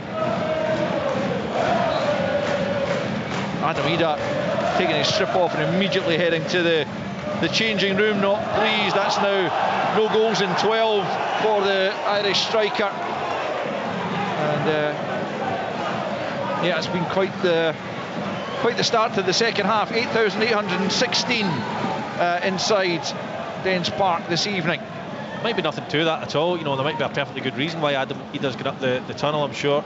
We'll find out after the game. But, you know, it was a wee glance from Brendan Rodgers just as he clocked that happening. So it'll be interesting to see if there is anything in it. I don't think Ida can have any complaints, Stephen, can he, about being replaced? Absolutely not. And he's had chances tonight. It's not as if he's been the unselfish one, bringing in people into play. He's had a couple of real good opportunities, ball into his feet. And this is more like a Celtic Brendan Rodgers team with the two wingers now, with Kyogo through the middle. Yeah, Kyogo has taken that central striker's role, as you'd expect, with Adam Ida having gone off. It's a long throw-in being lined up here by Aaron Donnelly over on the far side. Ethan Ingram and Austin Trusty getting a word in the ear from Don Robertson there inside the 6-yard box. Kasper Schmeichel, someone stood on his toe there as Donnelly prepares to send it into the edge of the 6-yard box. Up goes Clark Robertson trying to make something of it. Dundee desperately trying to force it goalwards, and then the shot comes in from the edge of the penalty area. See who got that, maybe Garza, as he... I was going to say, but I didn't want to butcher the pronunciation there, Al. No, it was Garza from the edge of the penalty area, but well over the top from the young Mexican. We've played 17 and a half minutes of the second period, and it's Dundee 2, Celtic 2. I was thinking about Garza earlier, and I'm thinking, I wonder how many Dundee careers are going as smoothly as his start to his Dundee career, winning down in Perth against St Johnstone, drawing against Rangers, and then another real strong performance against Celtic at home so far. Carter Vickers back to Schmeichel, just clips it out to the left-hand side to Greg Taylor. Tony Docherty can be well pleased with his side's performance once again this evening, but he'll hope that it ends up with something tangible to show for it. And there's still a long way to go, but 27 minutes of the second half remaining. You listen to Sportsline on BBC Radio Scotland. It's Dundee 2, Celtic 2, as Kuhn picks up for the first time since having come on, the German. And now it's Hatate, right hand side, clips it forward, and Kuhn picking up once more, trying to get the better of Silla. He's done so, gets to the byline, little flick back from Engels, comes to the edge of the box, Taylor on his right foot, Carson spilled it, Silla trying to clear, still Kyogo with a chance. Oh, incredible save once again from Trevor Carson to deny Yang, and now the flag goes up. But Trevor Carson, having spilled it initially, made an incredible save. Looked like Silla might have been fouled in trying to clear it. Play continued, and both Kyogo and Yang denied by Carson, and then the offside flag goes up. What drama at Dens Park, but still Dundee 2, Celtic 2. I think Nicholas Kuhn being offside spared the blushes of Kyogo and Yang. Trevor Carson, it seemed the ball comes out to Greg Taylor on the right foot, and it seemed to be an innocuous shot that's really easy, almost too easy for Trevor Carson. He spilled it. Nicholas Kuhn in an offside position, but a brilliant recovery from the goalkeeper. Just shows you how good Kuhn is as well. I mean, not many people get past Mo Silla, but not anybody really other than Kuhn can get past him with that ease. He's so quick and agile on his feet. Celtic have it midway inside their own half. McGregor looking to feed Taylor. Mulligan's beating him to it though. Now Yang trying to get back. Mulligan's beating him to it as well. And the referee has brought it back for a foul for the challenge initially on Josh Mulligan, who's had a brilliant second half, hasn't he? Well, he's had a brilliant season, I have to say. You know, I think it didn't start right at the beginning of the season, but you know, the last 8 to 10 weeks he's really made that right wing back position his own. And you know, he's traditionally a central midfielder. I've watched him a good few times for the under-21s, and he played more central, but since he's been moved out to that right hand side, he's such a strong runner. 25 minutes to play. Dundee 2, Celtic 2. A poor free kick by Robertson this time. Kuhn fires it forward. Robertson's underneath it and gets it to Garza, who's quickly closed down by Hattati, who plays it back to Trevor Carson. Carson, first time, fires it forward. Nicholas Kuhn will try and force it forward once more. Donnelly, though, thumps it clear up to the halfway line. Trusty keeps his eye on it, heads it forward. Dundee will just see that back to Trevor Carson. Dundee giving Celtic pretty much as hard a time as they've had in the Premiership for the most part over the course of this season. And it's credit to Tony Docherty, because at 2-1 down, after Celtic scored the first, I was doubtful, but I didn't see any way back for them. Here's Mulligan, right hand side once more. This time he's dispossessed by Taylor, who's fouled by Adewumi. And Simon Murray coming across too late to have any impact, and Celtic will have the free kick just a yard or so in from the touchline, midway inside their own half on the left hand side. 2-2 it stands, approaching the midway point in the second half. Terrific game here. You'll get highlights of it tomorrow evening on Sports Scene, along with the best of Rangers Aberdeen as well. Hopefully it's as good a watch as this one. Is given away by Engels in the middle of the park. Murray picks up, and then it's Garza back out to Murray, right hand side. Now can he spot the run on the left hand side? It was a player running free. It's still Murray on the right flank, can't get it past Greg Taylor, and Yang will pick up and find Hattati. Hattati helps it on now for Engels up towards the halfway line, tries to fire it through for Kyogo. That was easily cut out though. Mulligan fouled there by Yang, but picks up possession once more. Mulligan is having the time of his life out there. He's absolutely loving it. He's almost untouchable at the moment, and keeps possession brilliantly for his side. Now it's Silla, back to Trevor Carson. Quickly closed down by Kyogo. You have to be careful here. It's not a great clearance from Carson. Hattati picks up, but he's well challenged there by Clark Robertson, but then there's a foul by Ingram on Johnston, a high challenge on him, and that'll be a yellow card for Ethan Ingram. This second half has been absolute non-stop action. I tell you what, Clark Robertson's done brilliantly. He's read it. Trevor Carson's miskicked it from way out his goal in the corner. Rio Hattati has got the quality to take that touch and just fire it into the empty net. Clark Robertson uses his experience, he's read the game well, and I think he stopped a certain goal there from Rio Hattati. There's a VAR check going on. I didn't quite hear what the PA announcer... I can only assume it's for a potential red card for that particular challenge there by Ingram. Yeah, I think that's exactly what it is. I think Ethan Ingram's out of control. I think if he catches Alistair Johnston, it's a certain red card. I just don't think he catches him. Well, the check is over, so you're probably right there, Stephen. It is a yellow card for Ethan Ingram. We've got just under a quarter of the game to go now, and it's still 2 apiece. A couple of more Celtic changes being prepared as Kuhn sends it in dangerously. Astley gets his head to the ball inside the box, and then Garza gets it clear before Greg Taylor can close him down. Garza wants a foul for a high boot, but both boots were pretty much the same height. Here comes Hattati then, left hand side, up towards the edge of the Dundee penalty area. Plays it infield to Johnston. Johnston midway inside the Dundee half, out to the right for Kuhn to take on Ingram, or at least to try to do so. Johnston on the outside, tries to hang it up, but he's well covered there, behind for a Celtic corner, right hand side. I have to say, I've been really impressed with Dundee. I thought they would have to hang in this second half. Since they scored the goal, they've been outstanding, and they could have added a third, but Celtic are always dangerous, and they're just feeling their way back into the game now. Although I have to say, Engels has looked a little bit off it since he's come on, so we'll see how his first delivery is from this corner. Yeah, here he comes, right hand side. It'll be the outswinger from the right-footed Belgian as Celtic line it up along the edge of the penalty area. The referee's whistle sounded, and I think Engels thought that was because he wanted a word with someone, but actually it was just to say the free corner kick can be taken. In it comes now then into a dangerous area, but Simon Murray who wins it near post. Kuhn just tries to dance through a couple of challenges with it, breaks out to the right hand side once more for Engels, who came back from an offside position, and the free kick goes Dundee's way deep in their own territory, which will allow Luis Palma and Alex Baye to enter the fray for the final 20 minutes, as off comes Yang, who got that second Celtic goal, which was so quickly cancelled out, but he gets a pat in the back from his manager as he comes off.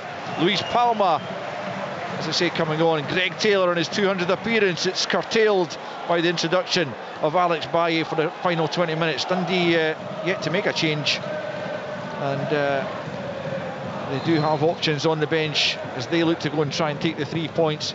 As much as a point here against the champions would be a very welcome one.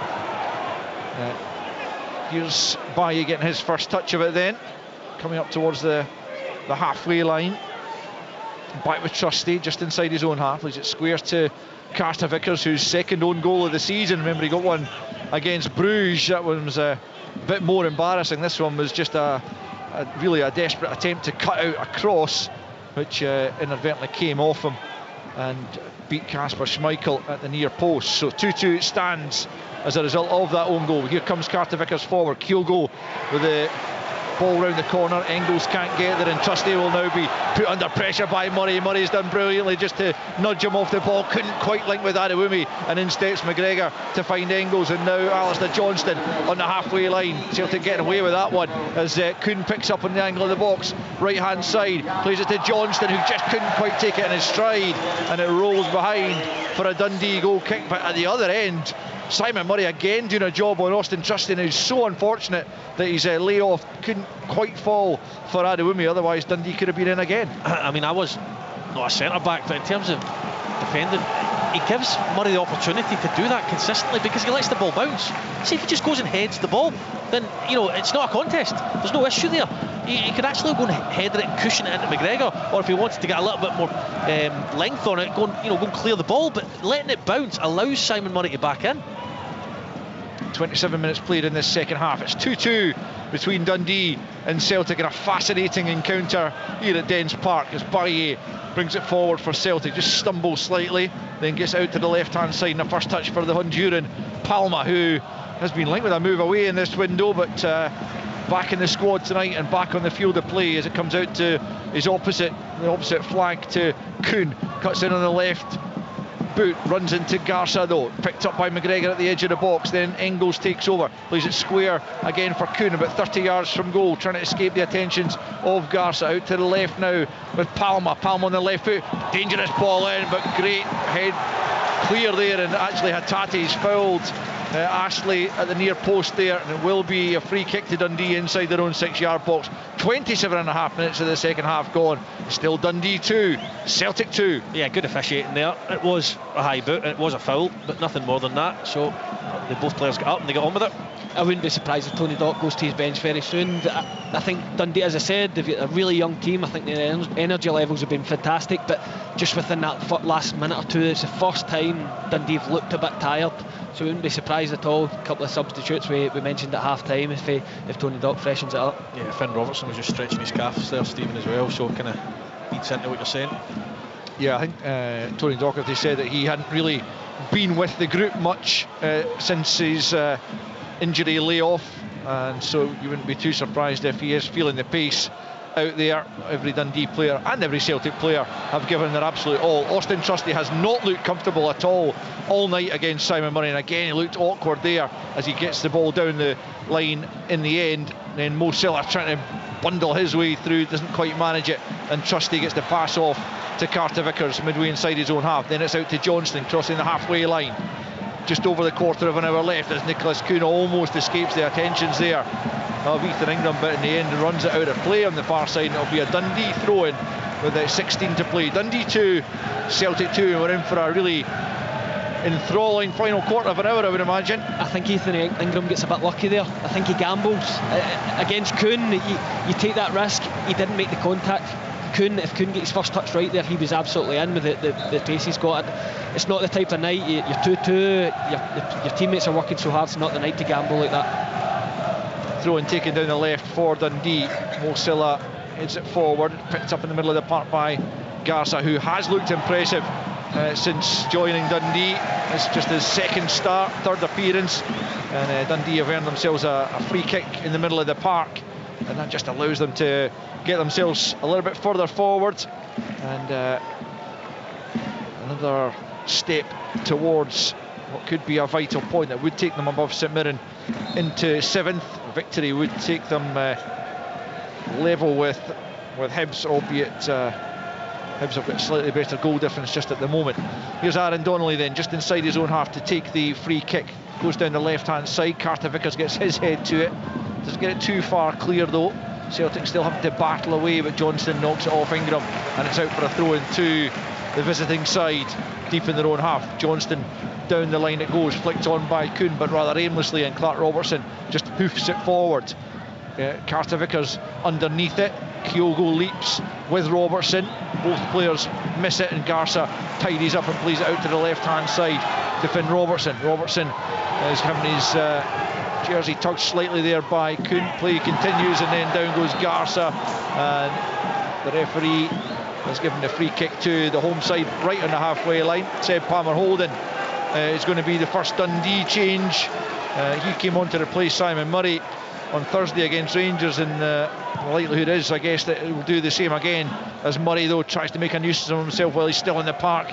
Out there it breaks to Garza and then to Adewumi. Just can't quite get a hold of it, and then Nicholas Kuhn on the right hand side gets it back to Johnson, still deep in his own half.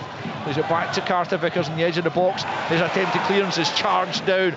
Carter Vickers almost getting himself into trouble. He has got himself into trouble. He's lost it. Out comes Schmeichel, gets enough on the ball to knock it clear, and Johnston just contents himself with trying to thump it away, but Ingram's got himself in the way. Ingram has it on the byline, trying to get it into the middle of the box, and manages to win his side a corner. Brilliant play from Dundee, harrying and hassling that Celtic backline that like they've rarely been put under pressure all season. Yeah, they've been magnificent in this second half, Dundee, and you know, you would imagine that Seb Palmer-Houlden would come on for Simon Murray, but I just wonder whether Tony Dockett would be tempted ever so slightly just to get two of them up there, because you know, Austin Trusty struggled, and as much as Cameron Carter-Vickers has been fine in the game, I think there's an opportunity, the way the game's going, to get Celtic. Now there's a Celtic player gone down inside the 6-yard box. Is it Palmer at the back post? He's holding his ankle or boot. He's helped back to his feet there. Didn't see what happened at all. But I think it's Trusty actually again. Seen somebody stamped getting involved. Yeah. Well, again, VAR will be keeping a close eye on any such action as Don Robertson speaks to both him and Aaron Donnelly. The corner kick will come in from the left-hand side. Looks like, from what I can see, is Garza has gone across. No, it's not Garza. Can't see from here, to be quite honest with you. Right, sorry. And it comes in to the back post. It's in! Aaron Donnelly! Incredible! Dundee in front against Celtic. Brilliant corner from the left-hand side, and up rose Aaron Donnelly at the back post to head into the top corner. Kasper Schmeichel beaten for a third time tonight. Is Dundee 3, Celtic 2. Wow, wow, wow, wow, what a comeback this is from Dundee.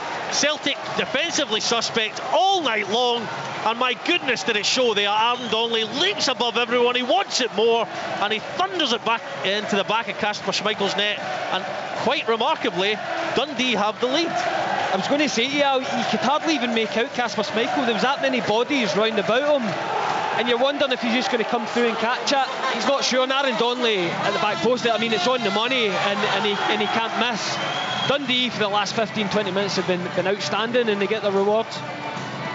Aaron Donnelly's first Dundee goal in either spell has put his side in a position that they could barely have dreamt of, but they, having twice been behind in this game, find themselves in front against the champions and runaway league leaders, and an opportunity to end a run that stretches back to 1988 if they can hold on, or if they can go and extend this advantage for the next 11 minutes. Celtic have to try and find an equaliser. It's Palma into Hatate, back now with Engels at the edge of the box, looking to find room for the shot. Out it goes to Johnston, right hand side, tries to stand the cross up. It's headed away though by the goal scorer Donnelly. Murray heads it down, McGregor tries to shield it and allows it to get to Cameron Carter-Vickers, but it all came about after Cameron Carter-Vickers got himself into a fankle over on the far side and conceded the corner under significant pressure, and then the delivery from Adewumi was a superb one, and Donnelly rose and, as the guys are saying, wanted it more than anyone and headed it past Kasper Schmeichel to give Dundee the advantage at Dens Park. But We know this Celtic side don't stop until the 90 plus whatever minutes are up, as Baye gets it into the penalty area, away by Clark Robertson, picked up by Adewumi and thumped clear up to the halfway line. You wouldn't expect Dundee would be able to just camp inside their own penalty area, as Murray's penalised for backing into Trusty, and he might well go into the boot for a show of dissent there. Yeah, he does. It's a foul. Don Robertson gets that decision absolutely spot on. Trusty stands his ground. Simon Murray's got a huge chunk of his shirt, and although it can look like the striker goes down at times and it's a foul, I think Don Robertson gets that absolutely spot on. Carter Vickers with a short ball to Engels, plays it square for Baye. Baye's going to go for goal, and it's swerved wide from 35 yards. Alex Baye, an adventurous effort, and doesn't trouble Trevor Carson's goal. And with 9 minutes left plus stoppage time at Dens Park, incredibly, it's Dundee 3, Celtic 2 as Palmer Holden prepares to come on. Will be Murray now, yeah. It certainly is. It's Simon Murray on a yellow card, and having given it his absolute all for 81 minutes here, and the Dundee fans rise to applaud their striker off. He's just been a terrific signing for Dundee. He has. He scores goals, he works, he hassles, he harries, and I said last week that I thought you had to give more than that to get opportunities against Celtic. I thought you had to show moments of quality as well, which at times Simon Murray can lack. You know, he's not got the most finesse in the world, but tonight, sheer work, determination and strength has given Dundee all sorts of opportunities. No wins in 44 games against Celtic in all competitions since that 2001 win down at Celtic Park, thanks to a Fabian Caballero double. Is that about to come to an end? Is that run of 35 games here at Dens Park about to come to an end without a victory? It's full time at Dunfermline, where I think it finishes Dunfermline 0, Ayr United 2. And we've got a throw in here to Dundee on the near side. They're winning by 3-2 with 8 to play. I don't think anyone of a Dundee persuasion will be counting their chickens just yet, Al, because we all know what the Celtic team's capable of. Flicked on by Palmer Holden, but behind for the goal kick. Brian McLaughlin can quickly tell us just how it finished at East End Park. It did. I'll finish Dunfermline 0, Ayr United 2. Both goals coming in the second half. Jay Henderson with the opener after an Oakley header had come back off the crossbar, and then Oakley on target himself with his 11th of the campaign. A wonderful volley from a McLennan cross. Dunfermline remains second bottom of the table. Ayr United now within 2 points of the championship leaders Falkirk, and finished here at East End Park. Dunfermline 0, Ayr United 2. Thanks, Brian. 3-2 Dundee leads here in the closing stages at Dens Park against Celtic. Celtic facing just a second league defeat of the season, as Seb Palmer Holden tries to bring it forward down the right hand side. He's run it out of play though, more or less on the halfway line. Celtic will have a throw in left hand side. Engels has really struggled since he's come on, Stephen, I think. Yeah, he's wanting more time than Dundee are going to give him. They've been so energetic on the front foot, they're not going to allow Arnie Engels just to get his head up and pick the pass he wants to play, and he struggled to get used to the pace of the game since he came on. Couldn't plays it square for Baye, about 35 from goal. Hattati now the edge of the box, tries to squeeze it through for Palmer. Mulligan in the way though, and tries to spring the counter. Garza picks up under pressure there from Hattati. He's robbed by the Japanese midfielder on the left hand side for Celtic is Baye. Now Palmer at the edge of the box, pokes it to Engels, 30 from goal, goes for goal but can't get the curl he was looking for, and it's straight behind for a goal kick. 39 minutes played in the second period, and it's Dundee 3, Celtic 2. It wasn't on the shot, he just seemed to kind of force a shot from nowhere. I wasn't really sure where he was in terms of relation to the goal, and Dundee are delighted with that. Baye had one on that a couple of minutes ago. Now Arnie Engels, they're wanting Celtic to force a shot from 25-30 yards as opposed to really probing round the box. Trevor Carson then with the goal kick, launches it long over the halfway line. Palmer Holden tries to get onto it. It's going to drift out of play for a Celtic throw, and Baye takes it quickly back the way to Trusty, who's had a tough evening at the back for Celtic. Carter Vickers out to Johnson, just inside his own half, down the right for Kuhn, up against Ingram. Still advancing towards the Dundee goal, gets a 1-2 and then plays it infield to Baye, who's well advanced. He can't get it beyond Garza, who's had a terrific game in that Dundee midfield. There's Palmer Holden picking up now, trying to bundle his way past Austin Trusty, just couldn't take the ball with him. Breaks off Trusty for Mulligan. Mulligan's lost out to Palmer, who skipped away from Ashley. Down the left hand side, it's Palmer. Can he pick out a teammate? Into the box he goes, outside of the right foot. Kuhn nods it down. Kyogo helps it back to Engels, over the top from Engels, as the home fans rejoice once more, as the Belgian couldn't keep the shot down from the edge of the box. And it remains Dundee 3, Celtic 2. Yeah, it's a poor effort, but to be honest, that's a difficult skill to master. It's at hip height. He's trying to get over the ball to volley it, to get it on target, and he couldn't quite do it there.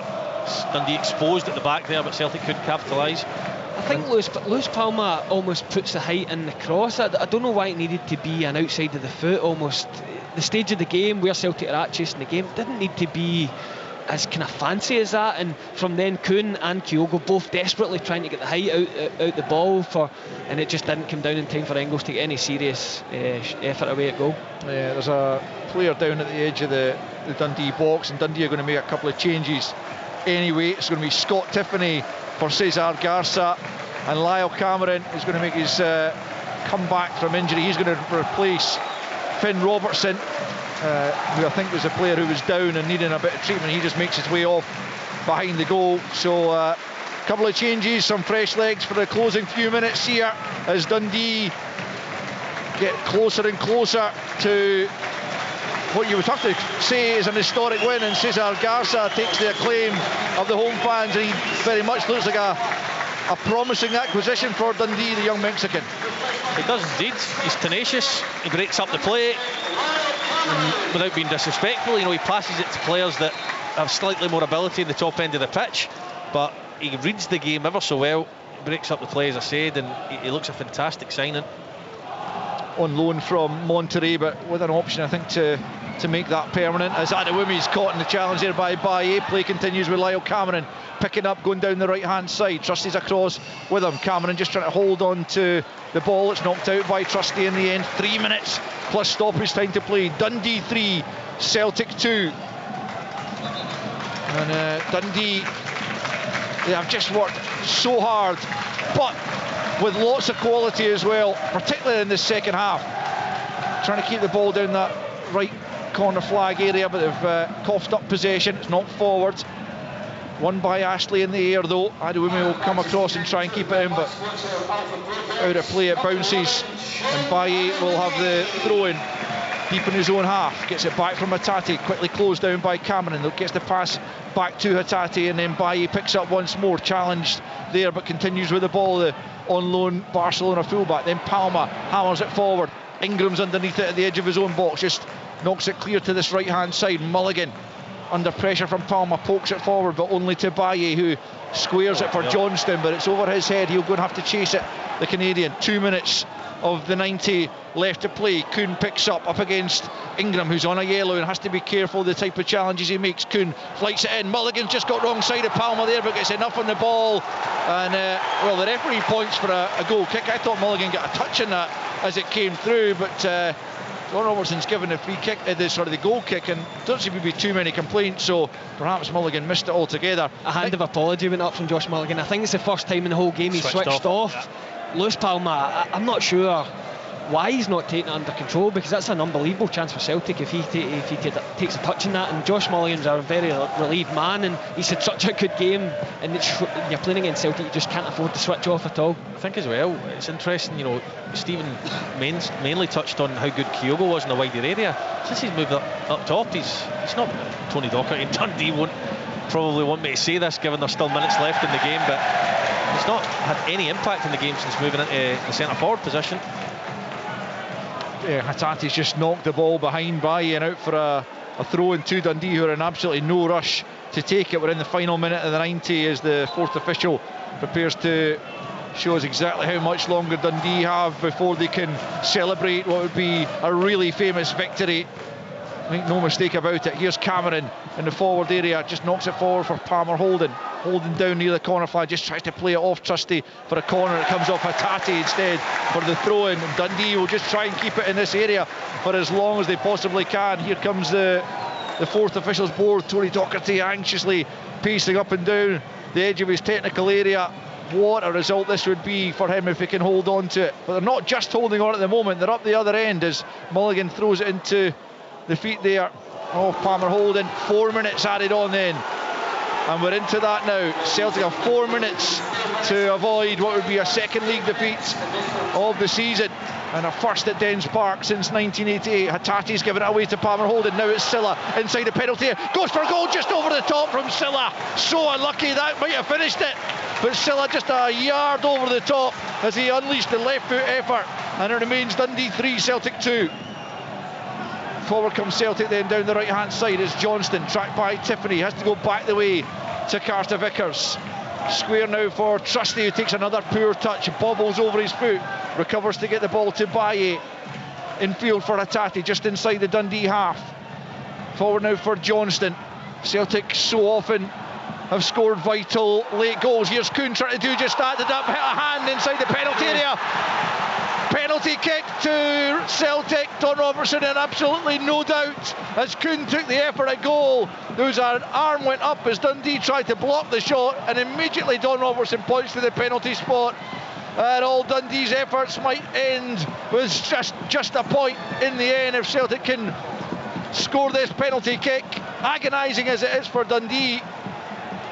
And it will of course be checked by VAR, but it looked to be an arm up in the air. And Celtic will have the chance of an equaliser in stoppage time. Yeah, Don Robertson had no doubt at all. Mo Salah does excellent. You know, he dives across, tries to block. However, if his arm is up and it looks like the penalty is going to be given, one thing I will say, he's been off the pace since he's come on. I know he scored the retake in the weekend, but he missed the first one.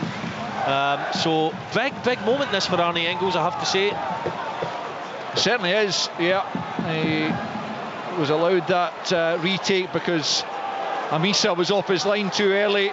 Now it's Trevor Carson who's going to try and keep out Arne Engels. It's Arne Engels to try and seal at least a point for Celtic here from the penalty spot in stoppage time.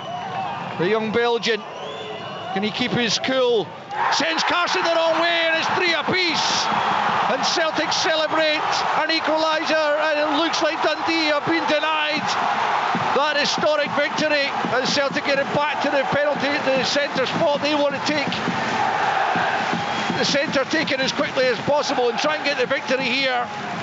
But one way or the other, it's Dundee 3, Celtic 3. Listen, Arne Engels, I don't think he's, as Rory said earlier, he's not really got the speed of the game, but one thing he has is brilliant composure, confidence, really calm in a pressurised situation to send Trevor Carson the wrong way and Celtic back on L Square. Game's restarted as Dundee come forward. There's their further late drama here. It's been quite an incredible contest, you'd have to say. A really riveting watch throughout. We're into the final minute that was initially added on. There might be a little bit further because of that penalty as Ashley gets his head to the ball on the halfway line. Tiffany and Engels come together on the halfway line as well. Tiffany still down as play continues. Not sure, to be honest, whether it should have been a foul. Either way, the referee decided just to let play continue as Celtic try and come forward down the right. It's a poor pass from Hatate and Dundee get it back forward down the left hand side. Celtic throwing over on the far side, their right. Johnston into Hatate. Is there a winner in this game? 3 apiece it stands in the final seconds. What an advert this has been for the Scottish Premiership. Hatate then into the penalty area. Mulligan's got to keep an eye on it. Heads it clear only as far as Baye. Poor first touch, but Engels picks up. Now it's McGregor at the edge of the box. Out to the left hand side. Palma, he'll stand it up towards the back post. Engels can't get there. And a free kick goes Dundee's way inside their own penalty area for the challenge made there by Engels. And it looks now like it's going to be a point apiece. And well, as harsh as that might feel for Dundee, it's probably just about right. Yeah, I would agree with that. When all is said and done and the dust settles, you know, Dundee had it in their grasp, but it would have been extremely harsh for Celtic to walk out here with no points tonight. So I think Dundee have more than earned their point, and a draw is fair in my book as well. I can't help but think from a Dundee point of view, if Silla can get that opportunity, that situation when he's had the shot on his weaker left foot, you get a wee bit excited, the goal's opened up and he's hit the shot. Within 30 seconds he's gave away a penalty. Full time at Dens Park, what a game! But Dundee in the final moments denied what would have been An absolutely momentous victory. They're just unable to cling on as Celtic scored an injury time penalty through Arne Engels after a handball was given against Mo Salah. Kuhn's shot blocked by the big midfielder on his way to goal, and Don Robertson didn't hesitate to award the penalty, but that was the final goal of a quite mesmerising, enthralling game. The scoring started inside 5 minutes as Luke McCowan, against his former club, got on the end of a Greg Taylor ball into the box to head past Trevor Carson and give Celtic the early advantage. But just before the interval, Dundee drew themselves level for the first time. Really good counter-attack, Simon Murray leading it, and eventually the ball fell to Adewumi, who drove towards the Celtic goal before picking out the bottom corner to make it one apiece at half-time. Start of the second half, Celtic started really brightly and moved in front once more. A Kyogo ball into the box, Ida couldn't convert it, but Yang leaped highest to head into an empty net with Carson grounded to make it 2-1. And you felt at that stage that Celtic would go on and take charge, but not a bit of it, because within a couple of minutes, brilliant play by Josh Mulligan on the right-hand side. He cut the ball into the 6-yard box. Carter Vickers went in to try and block it, but only succeeded in diverting it past Kasper Schmeichel for an own goal, and that was 2-2. Then all the better chances fell to Dundee. Mulligan stood one up, and Ingram headed just wide.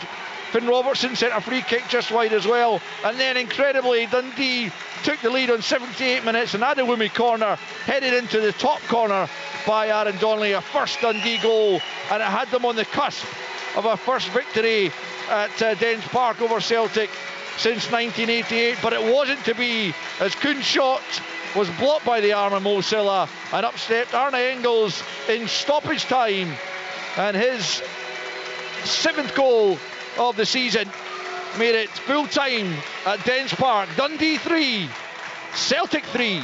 On digital radio. On